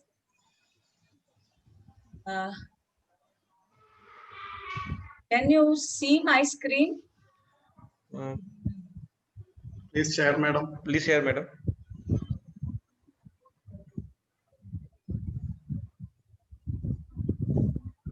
Yes, now it is visible, madam. You make it a slideshow, madam, please. Trying to. It will come soon. Okay, is it visible now? Yeah, madam. So I'll be talking and we'll be focusing on the adolescent suicidal behavior and how can we intervene at various steps. So I'll be focusing on that only. And at the outset, I would like to thank the organizers for giving me this opportunity. Friends, we will be talking about some statistical burden, the warning signs, because if we have to prevent the suicide in the adolescents, it's very important to know their early warning signs, the risk and protective factors, the triggers and cascade, as well as how to assess these adolescents to some extent in our office practice, as well as some of the preventive strategies and a broad outline of management. Let's have a look at this case. Rohan, belonging to a small town, went for NIT for a further study, but he was not able to cope well there. A large, classrooms and a number of students. Moreover, his roommates were quite noisy, torturing him to do a lot of chores and even making fun of his English accents. When the lockdown was declared, he felt a little relief, but it was short-lasting because the roommates started trolling him on various social media platforms, and he was feeling miserable. On top of that, the grandfather, ailing grandfather, who was quite close to him, passed away, and that triggered his all mental stress. One day, he tried to consume some pesticide, but luckily, he was caught by his father and brought to the nearby hospital and was saved. But his family is now under tremendous tension about his well-being. Friends, we encounter all these headlines almost every day in the newspapers. This is a suicide note of a blue whale victim. And on top of that, breaking news published by media highlighting this celebrity suicide, creating a big wave of suicidality amongst the tender mind and sensitive hearts of the adolescents. So friends, suicide has created a big problem world over, and it has increased by 3.4% during this COVID lockdown time. You can see that India has is amongst the all the countries having highest rate of suicidality amongst adolescents. Suicide is the leading cause of adolescent mortality in India, and India has the highest number of adolescent suicide in Southeast Asia. The biggest contribution being done by the age group 15 to 29 of both the sexes. But this is just the tip of the iceberg. What is below the water level? Those who are having the repeated suicidal thoughts, those who are having some plans in their mind, and those who have already attempted suicide, like our case, Rohan. So our target are these adolescents and young adults. We all know why it is so common in adolescents and young adults. We all know it has been discussed in great detail by previous speakers, the neurodevelopmental vulnerabilities of the adolescent age group, coupled with their poor coping skills and the lack of the life skills, hormonal surge, inherent risk-taking behavior leading to experimentation with the sexuality, alcohol and drugs, and making them all the more vulnerable to media. As such, suicide is a multifactorial event, but some of the factors increase the risk of suicide in this adolescence. Commonest personal factor being underlying mental health disorder. Another being prior suicide attempt, because the next attempt is usually well planned and terminal. I will call three types of abuse the risk factor: physical and sexual abuse, substance abuse, as well as media abuse, you can call. LGBTs, while coming out, especially if the social environment is non-cooperative, they become suicidal. Long-standing, presence of stressors coupled with poor coping skills, like in the case of Rohan, is a very, very big risk factor. History of psychiatric disorder or suicide in the family is one of the important familial risk factor, together with family discord, loss of parent, and substance misuse in the family.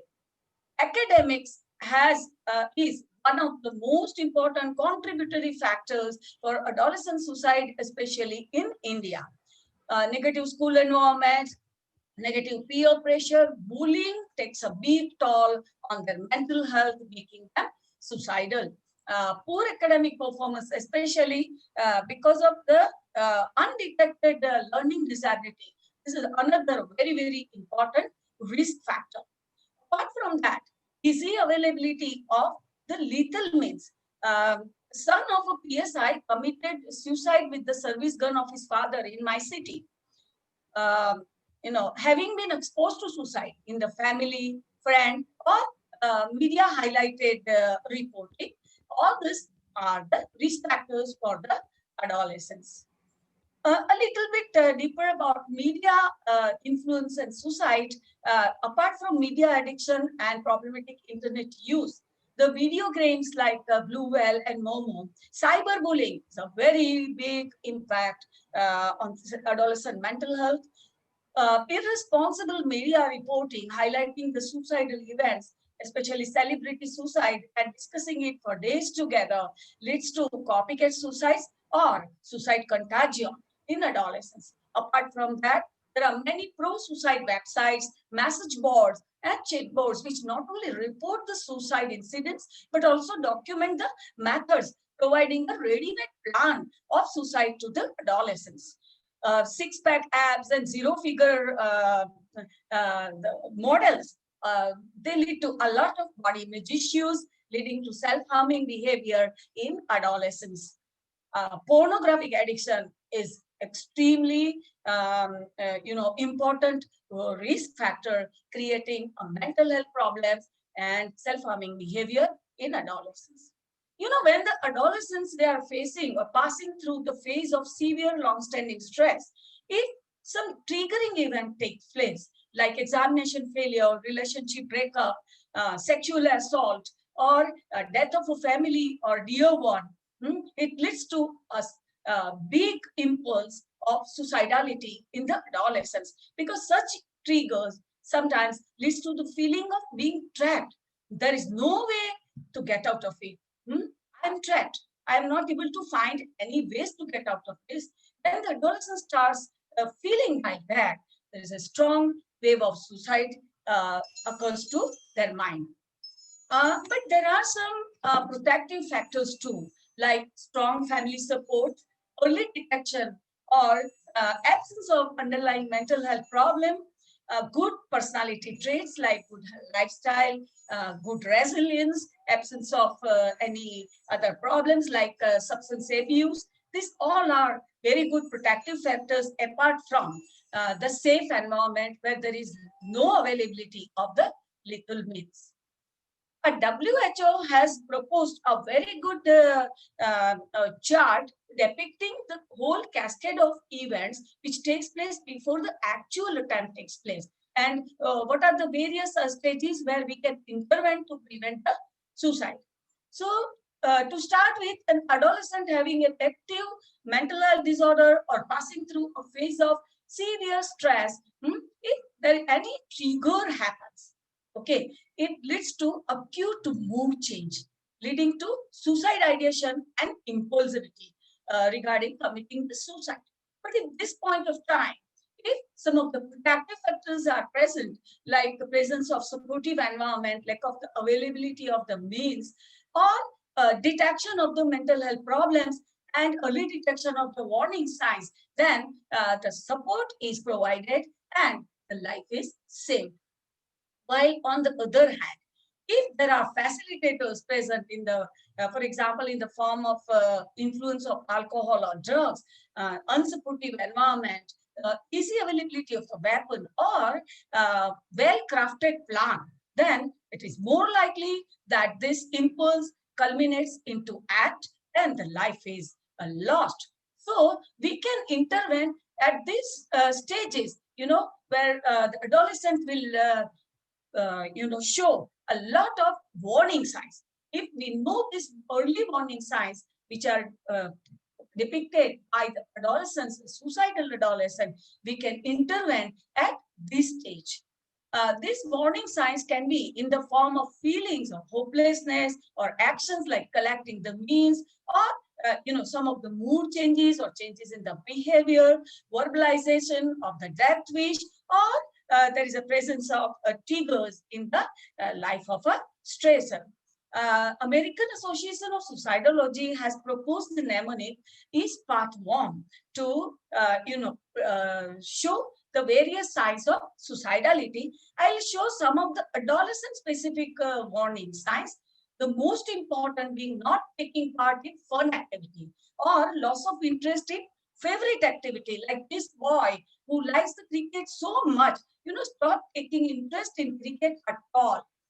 Decrease socialization, confining themselves to the room, prolonged sadness of mood, feeling of hopelessness, helplessness, worthlessness, and inappropriate guilt. Whatever happening is because of me. Only I am not able to cope up with the situation. All other people, there's something wrong with me only.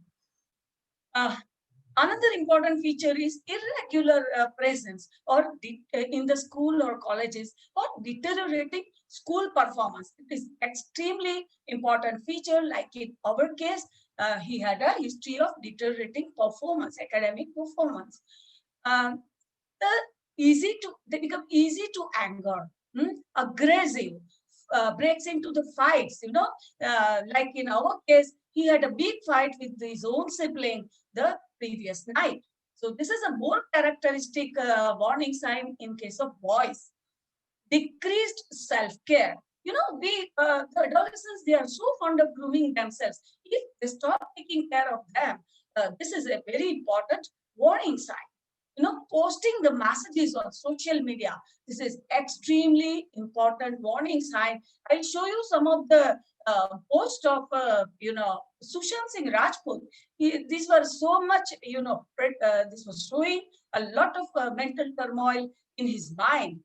This picture he posted, the Starry Nights, was painted by a painter who committed suicide with a very meaningful caption. So if this would have been picked up early, probably that life would have been saved. Another important thing is they increase the intake of addictive substance, or if they are not already into that, they will start taking it. This is also another important warning sign. Saying goodbye to the loved ones. One of our hostel mates would, come to our rooms and meet everybody and would say, I just felt like meeting you all. Kal pata nahi kal mile na mile. Giving away prized possession. One of the quota girl, she started distributing her personal notes, which was so close to her, she would not let anyone touch to them. Before committing suicide, she distributed this. These are the, non suicidal self-injuries, but this very clearly shows that the adolescent is passing through a phase of emotional turmoil. This is a cry for help, and it is better to provide them support at this stage. Suicidal planning, collecting the means of suicide and all that. This is another important sign. And finally, suicide attempt. This is one of the biggest, warning sign, like in our case. So it's very, very important to, pick up this early warning sign before it is too late. Now, there are some do's and don'ts whenever we confront with this adolescence. These are very important things to impart to the community programs, during community programs to the parents and caretakers also. It's very, very important never ever to ignore the early warning signs. Okay. It's very important to watch reactions. Never show panic, shocked, or surprise reaction or confused reaction on your face, because that disappoints the suicidal adolescent a lot. He loses the hope of getting help from you. Another thing is never ever start scolding or preaching and advice are the last thing they expect from the person to whom they confide about that suicide ideation. So it's better if we ask them proactively.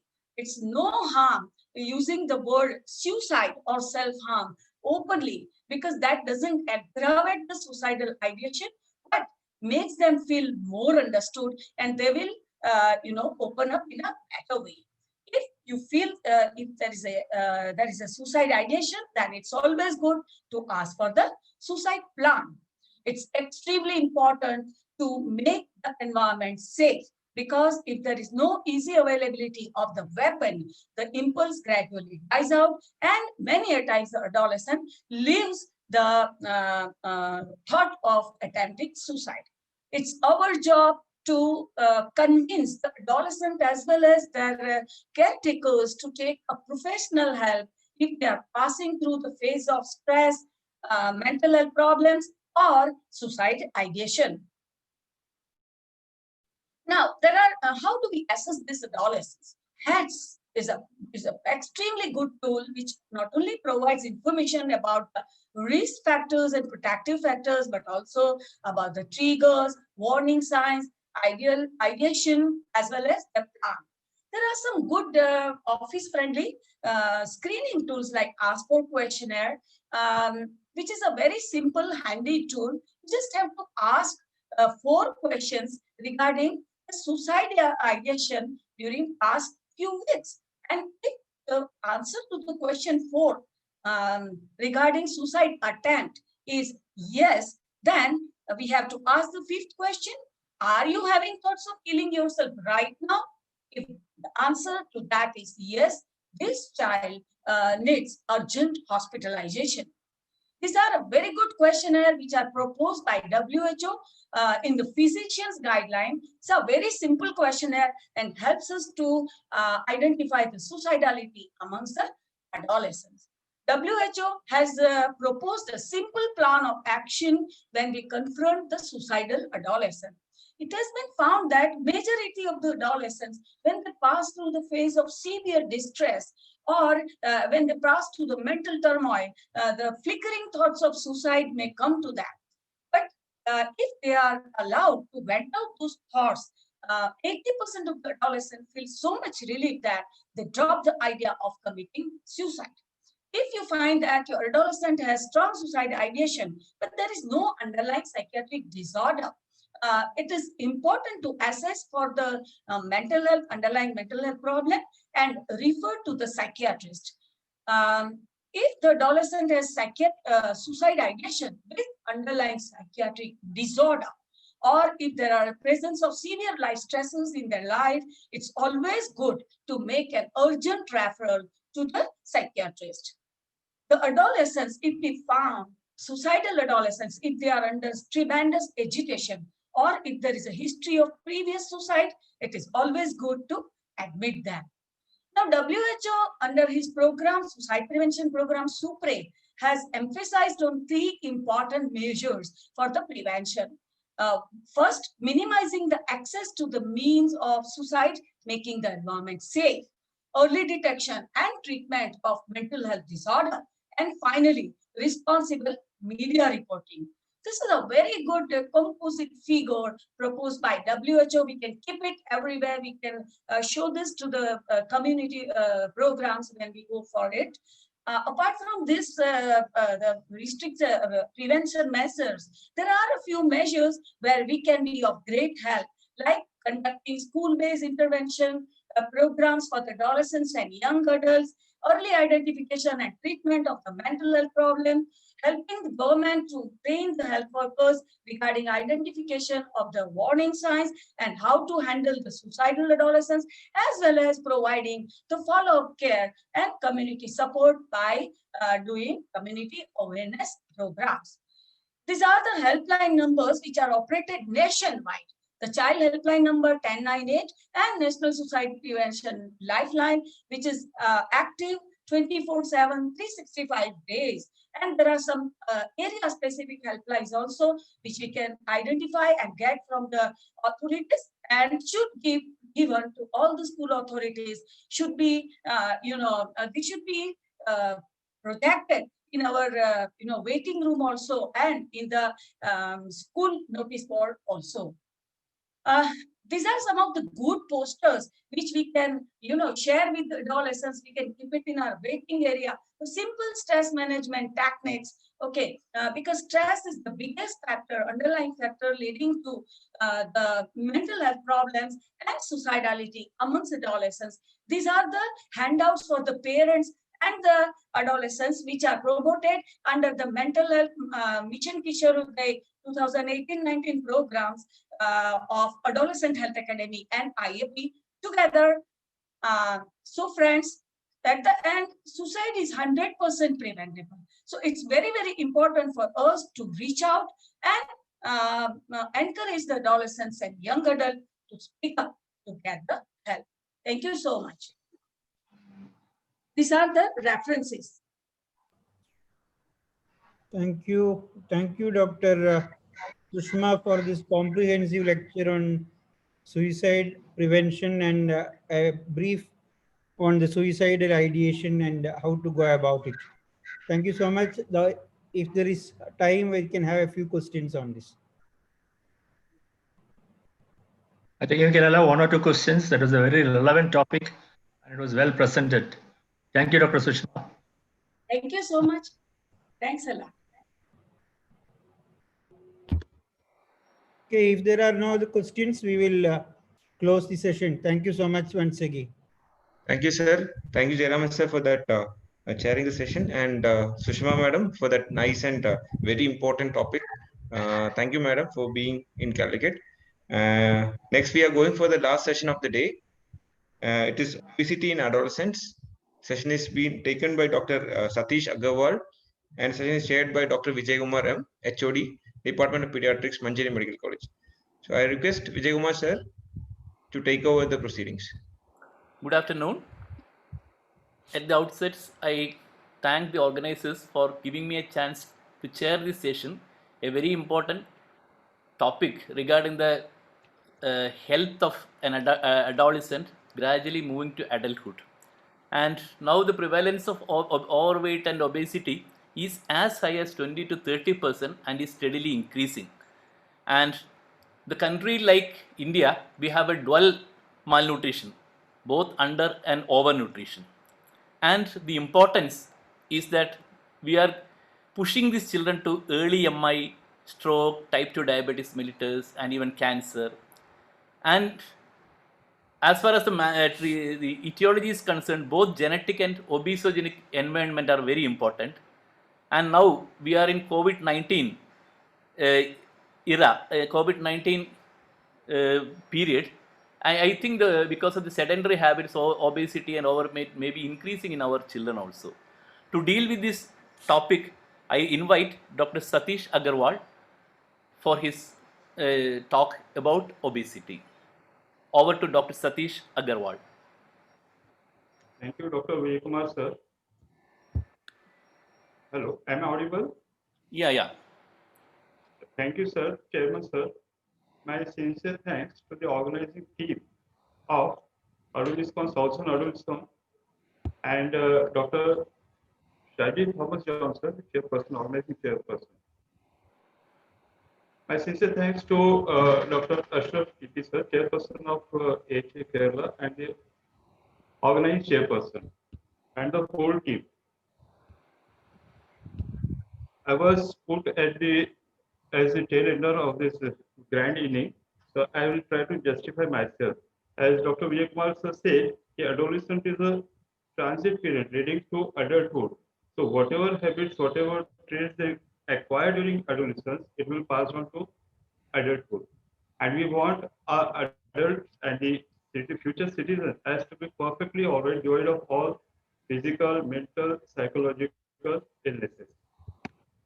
Now we'll be seeing about the aims and objectives of today's lecture, about the magnitude and problem of obesity, as I said about the etiology, various contributing factors, the resulting morbidity, preventive measures, management, and lastly the take-home message. What about obesity? It's a global problem which is increasing. It is said that the last 3 decades. Dr. Sadish, please share your slides. It is not open yet. Oh, sir. Just excuse me, because it's visible on my screen. You just open that Kerala webinar folder. Okay.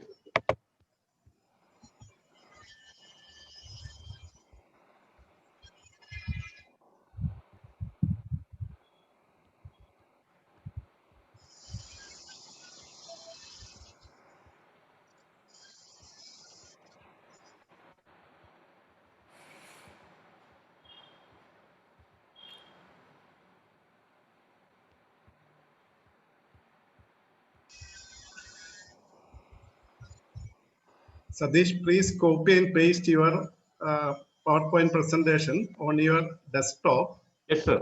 Then it is better. Hey, is it visible now? No, sir. You are not shared. Yes, please it's keep it on the desktop. Sir, it's on the desktop only. And don't open it. Share Okay. the file first, then open it. It's on desktop only. You can open the file and then share it.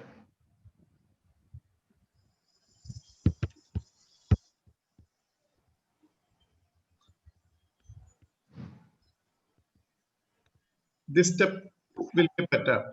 Keep it the file on the desktop. You share the file first, then open it. Okay.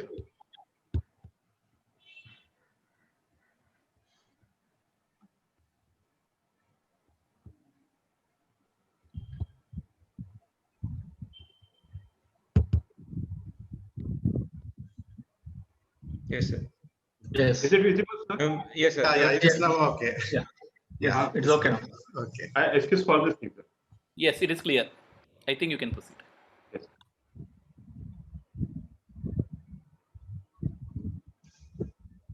Okay, start from the first slide, sir. Yes.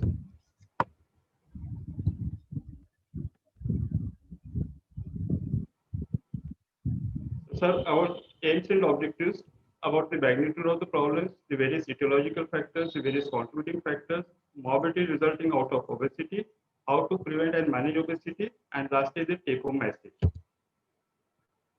The problem of obesity is a global problem, and as we see in last 3 decades, it has tripled, especially in adolescents. And initially, it was thought as to be the problem of developed countries, but lately it has been also in developing countries also. China leading the number of obese adolescents, followed by India. Now, what about Indian scenario? It is increasing as has been observed globally. And it has been observed that it is increasing all over India in all the states.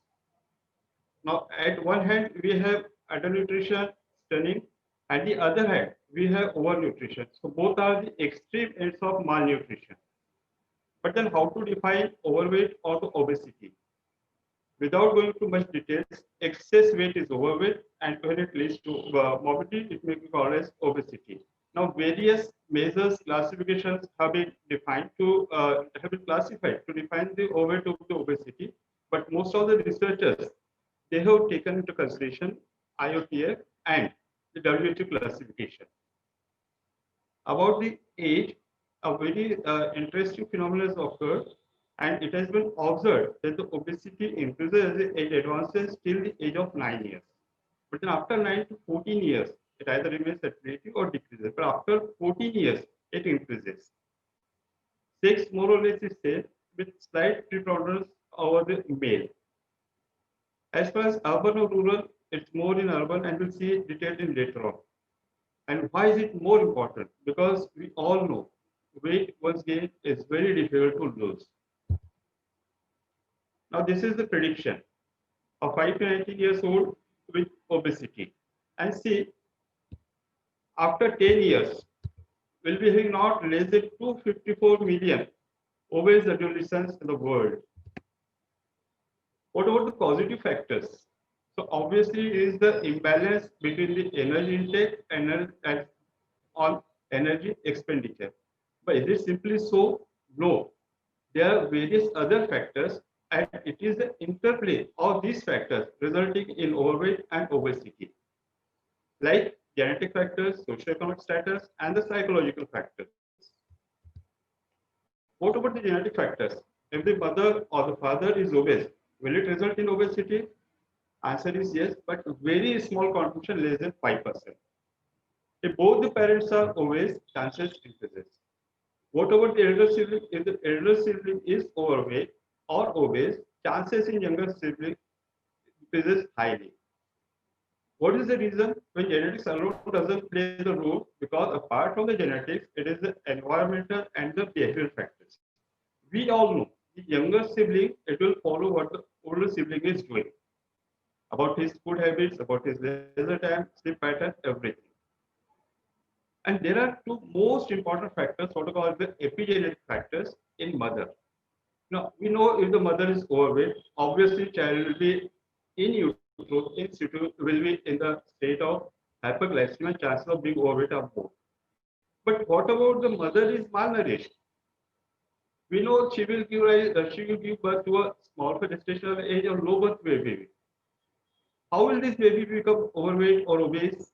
Because if this baby is provided with high nutrient, high calorie food diet with low nutrient value, and he lives a sedentary lifestyle, chances of this being obese are more. Why this factor is important? Because here lies the preventive measure. If we give enough of health education and nutrients to the adolescent girl, because she is the future mother, so she will be well nourished and our future generation is secure as far as health is concerned. Now we saw that it is the availability and the expenditure. So availability of food. So what are the food habits? The family plays a very important role. Why? Because it's the family which provides the quality and the quantity of food. If the family doesn't have adequate knowledge about the nutritious food and they have all high calorie, low nutrient food, that too in very much available quantity, child will be exposed to the environment and he will be having plenty to eat. We have all seen in previous lectures. The adolescents, they are influenced by their peers, the mass media, and they are very conscious of their body image. And all these factors, they lead to their food patterns. One of the speakers said you need to keep a watch on the peers because this not only influences the other behavior but also the food behavior. One more important thing is the missing snacks because they're in a hurry, they miss the snack or they replace with the meal, and it's a very dangerous fact leading to overweight. Availability of fast, high calorie food, again the availability of the food. Now, what about the behavioral pattern? Why do we indulge in more eating? Because there is highly palatable food. It attracts the adolescent by smell and taste. Because of the impulsive eating, he keeps on eating. And there are the neural centers which control this gratification or the satisfaction. Because of the repeated eating, overeating, the centers they lose the control. Even if the adolescent knows that this overeating may be dangerous to him, he keeps on overeating, frequent eating, binge eating, leads to obesity. And over here, the preventive measure is unavailability of the food or the marketing strategy of the commercial products. Various studies they have found the opinion of the adolescents about their food. Adolescents they opine that the homemade food is old fashioned. What is the new fashion? Is all what is available at various food outlets. No need to name them, but which are available even in small cities. Evening meals, they do have these meals with TV. Dr. Bansal sir, while describing social media, has specifically told that meal time should be without TV or the screen time. Now, the consumption of junk food, according to adolescents, is a sign of independence, convenience. Because the junk food traditionally we don't have at home, we don't cook such food. So having junk food outside, it is the sign of independence which the adolescent try to seek at this age. See, at this age, the adolescent is not only going to his nutrition, he is going to his physical maturation, mental maturation, as well as the psychological maturation. Now, one more thing about the easy access of high calorie food, which are inexpensive. And over here, the parents, they do have a role if they give pocket money without asking the adolescents how he's spending. He may spend to all this high calorie food that may lead to increased calorie and weight gain. Now, adolescents who is applying for the competitive exams. The teachers, the coaching classes, and most of the family and the parents, they indulge stress on academics only. They don't ask him to do any physical activity, allow him to live the sedentary lifestyle. Now, during breaks, he goes for the package, high fat, high sugar, high salt foods to relieve his stress. And as we see, the vicious cycle goes on. Once he consumes this food, he goes into eating and eating. That will lead to his weight gain because he's only eating. There is no physical activity. And mind you, these foods are habit forming. The graph is depicts all the food activities, habits of the adolescents sitting on the couch, having this sweetened beverages, ice creams, mobile, TV, etc. Now, these are the recommended dietary allowance of nutrients for the adolescents per day. Male and female both are different. Mind you, this is for an active. If he is engaged in more activity, his requirement may increase.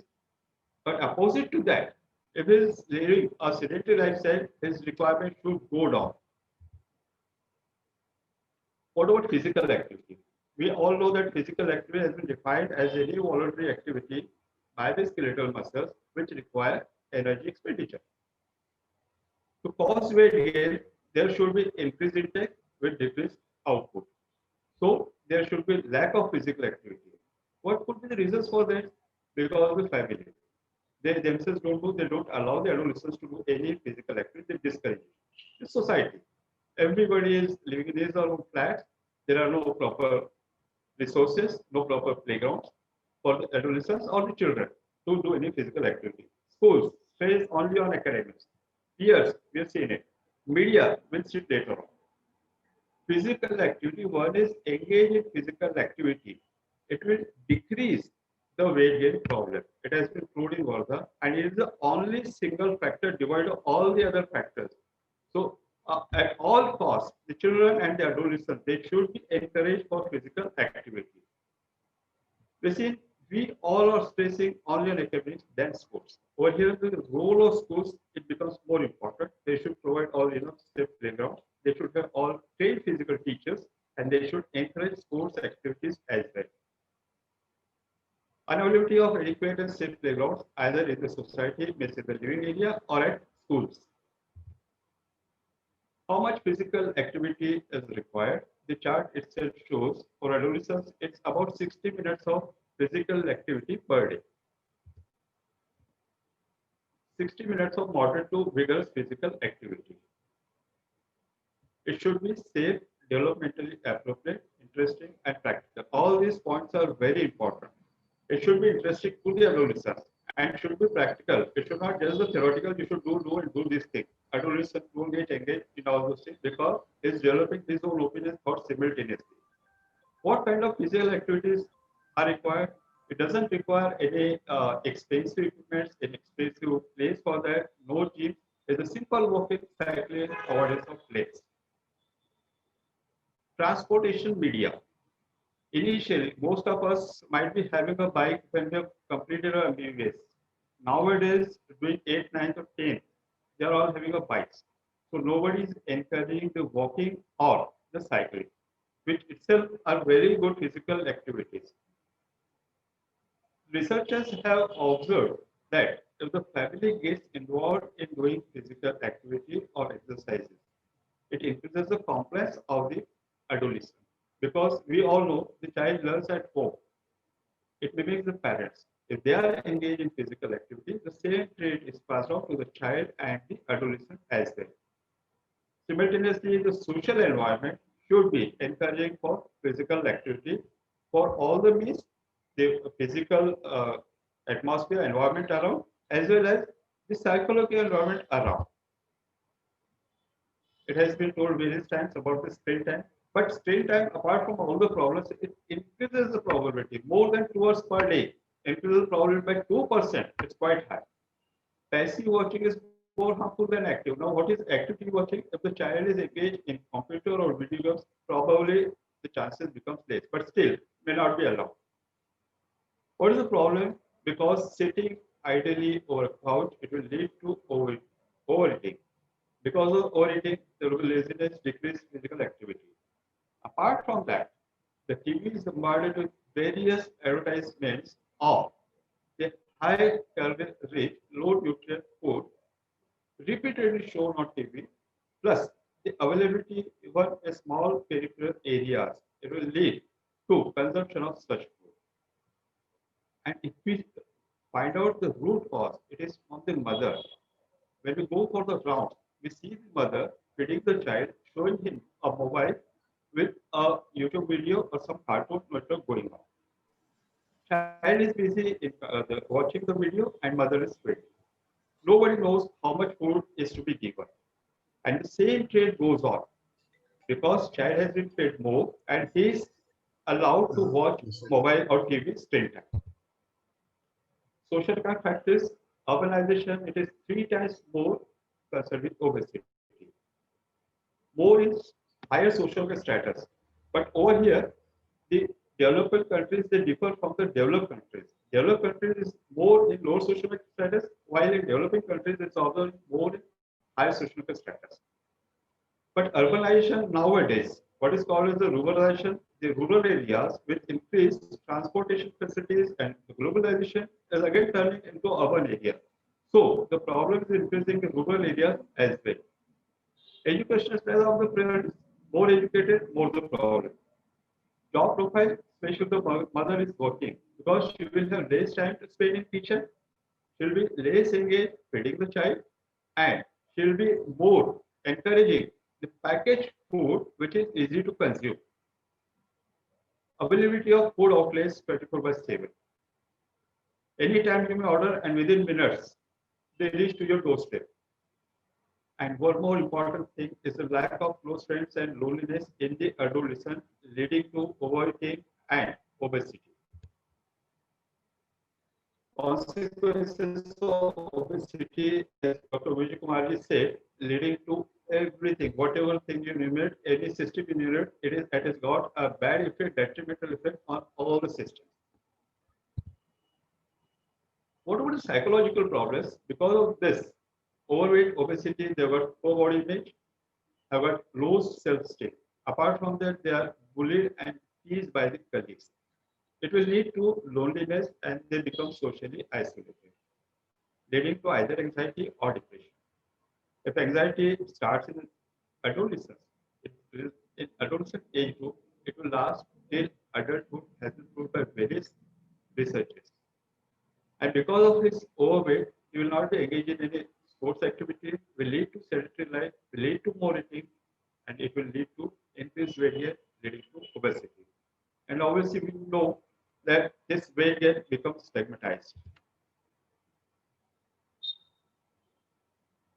Now, what about the management? Management includes both prevention as well as the treatment. It leads to health education to all the stakeholders, right from the parents, the schools, school teachers, the various societies, the organizations like IP, we are doing very good work about it.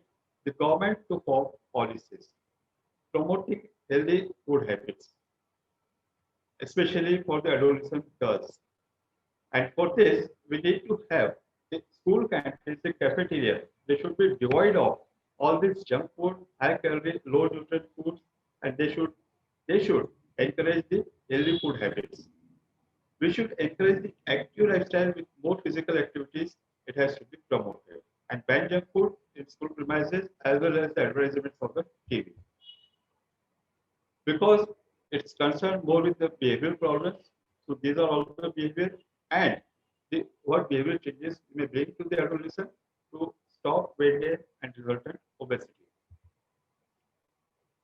So take home message, adolescent obesity is really a cause of concern because if associated with morbidity in such a lesser age, it will remain later in lifehood and adulthood.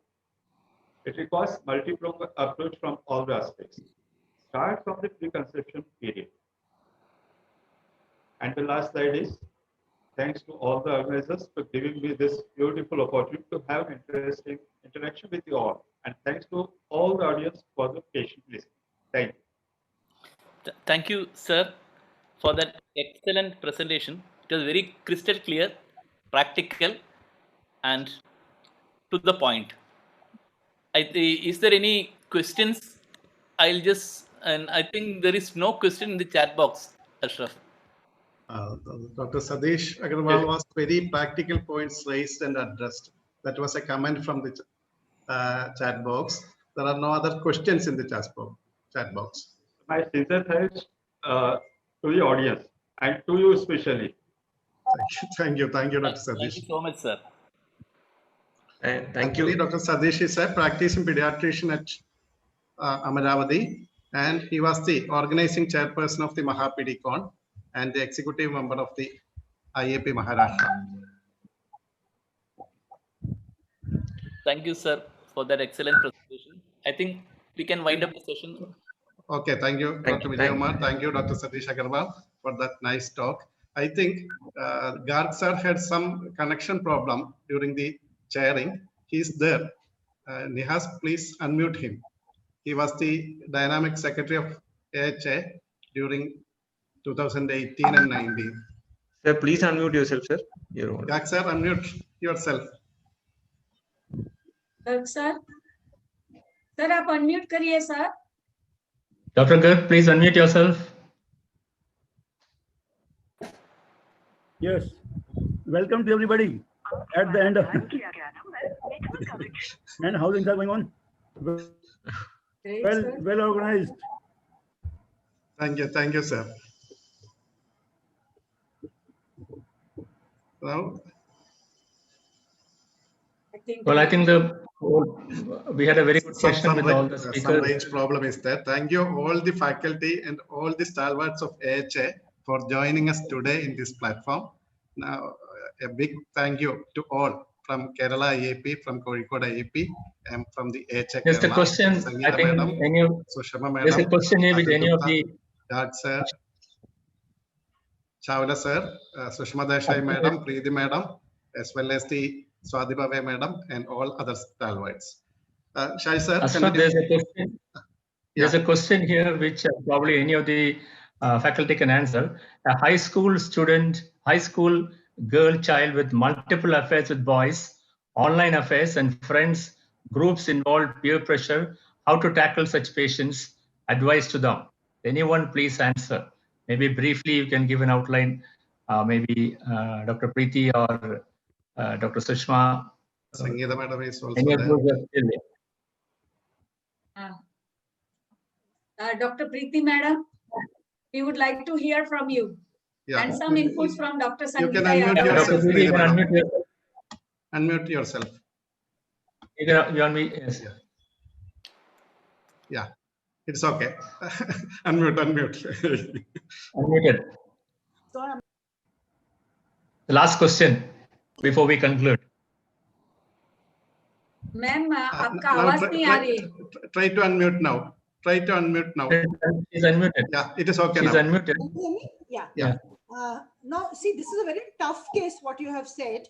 And without Yes. getting more details, I cannot really, we have to do a detailed head psychosocial history for this child. Go into the family environment. What is happening at home? Is this child not getting validated? Not getting loved? Is it a broken family? Because as you know, in the adolescent period, reward center is on a high. So the adolescent is looking for rewards here. And if they don't get love and appreciation at home, they usually get into multiple affairs. So I think on this forum, difficult to really help you. In fact, I wrote in the chat box, please call me personally to discuss this case. I've already written to Dr. Anas in the chat. Some inputs from Sangeeta madam. Thank you, Preeti madam. Yes. Yes.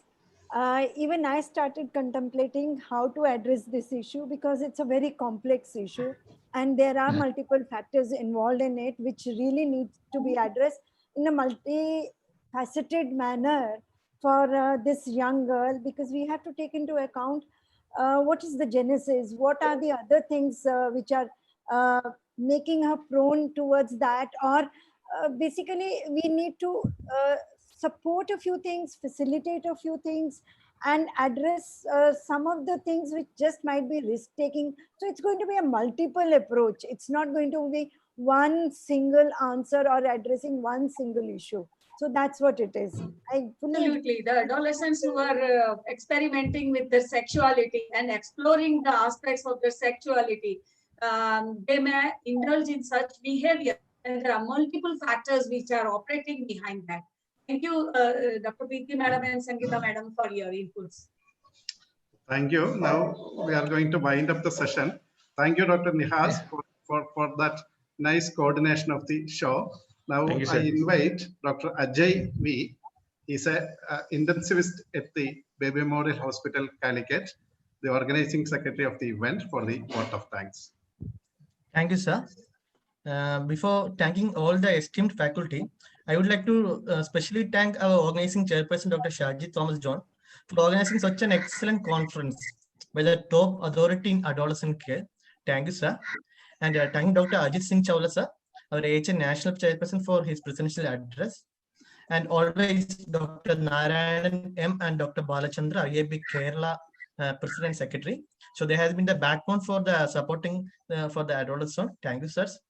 And our AHA, the team Kerala AHA, Dr. Ashraf, Dr. Ranjit, and Dr. Shibu, along with IAP Calicut Secretary Dr. Nihas.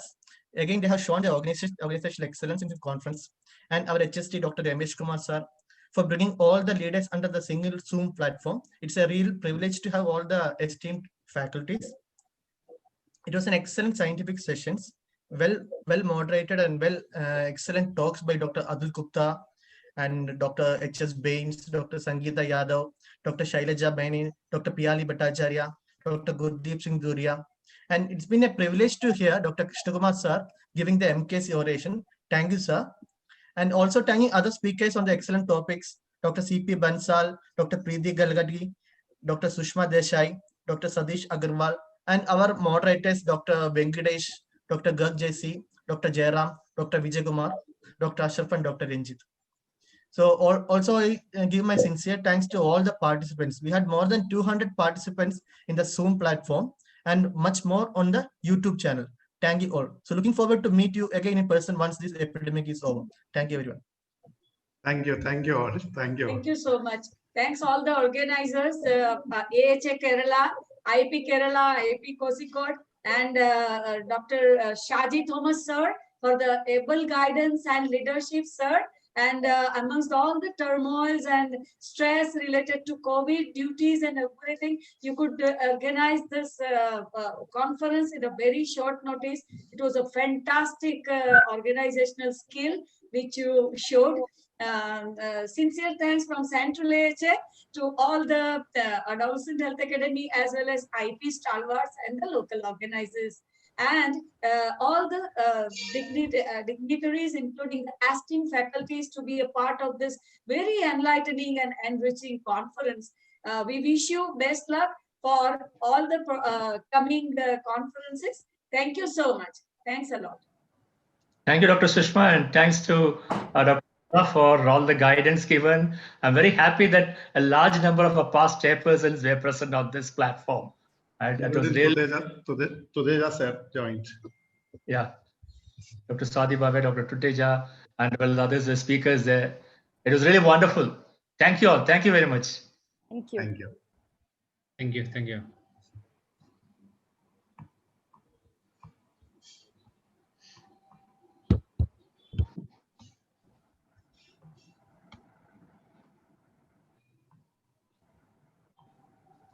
Ranjit, close it though. Yeah, close now.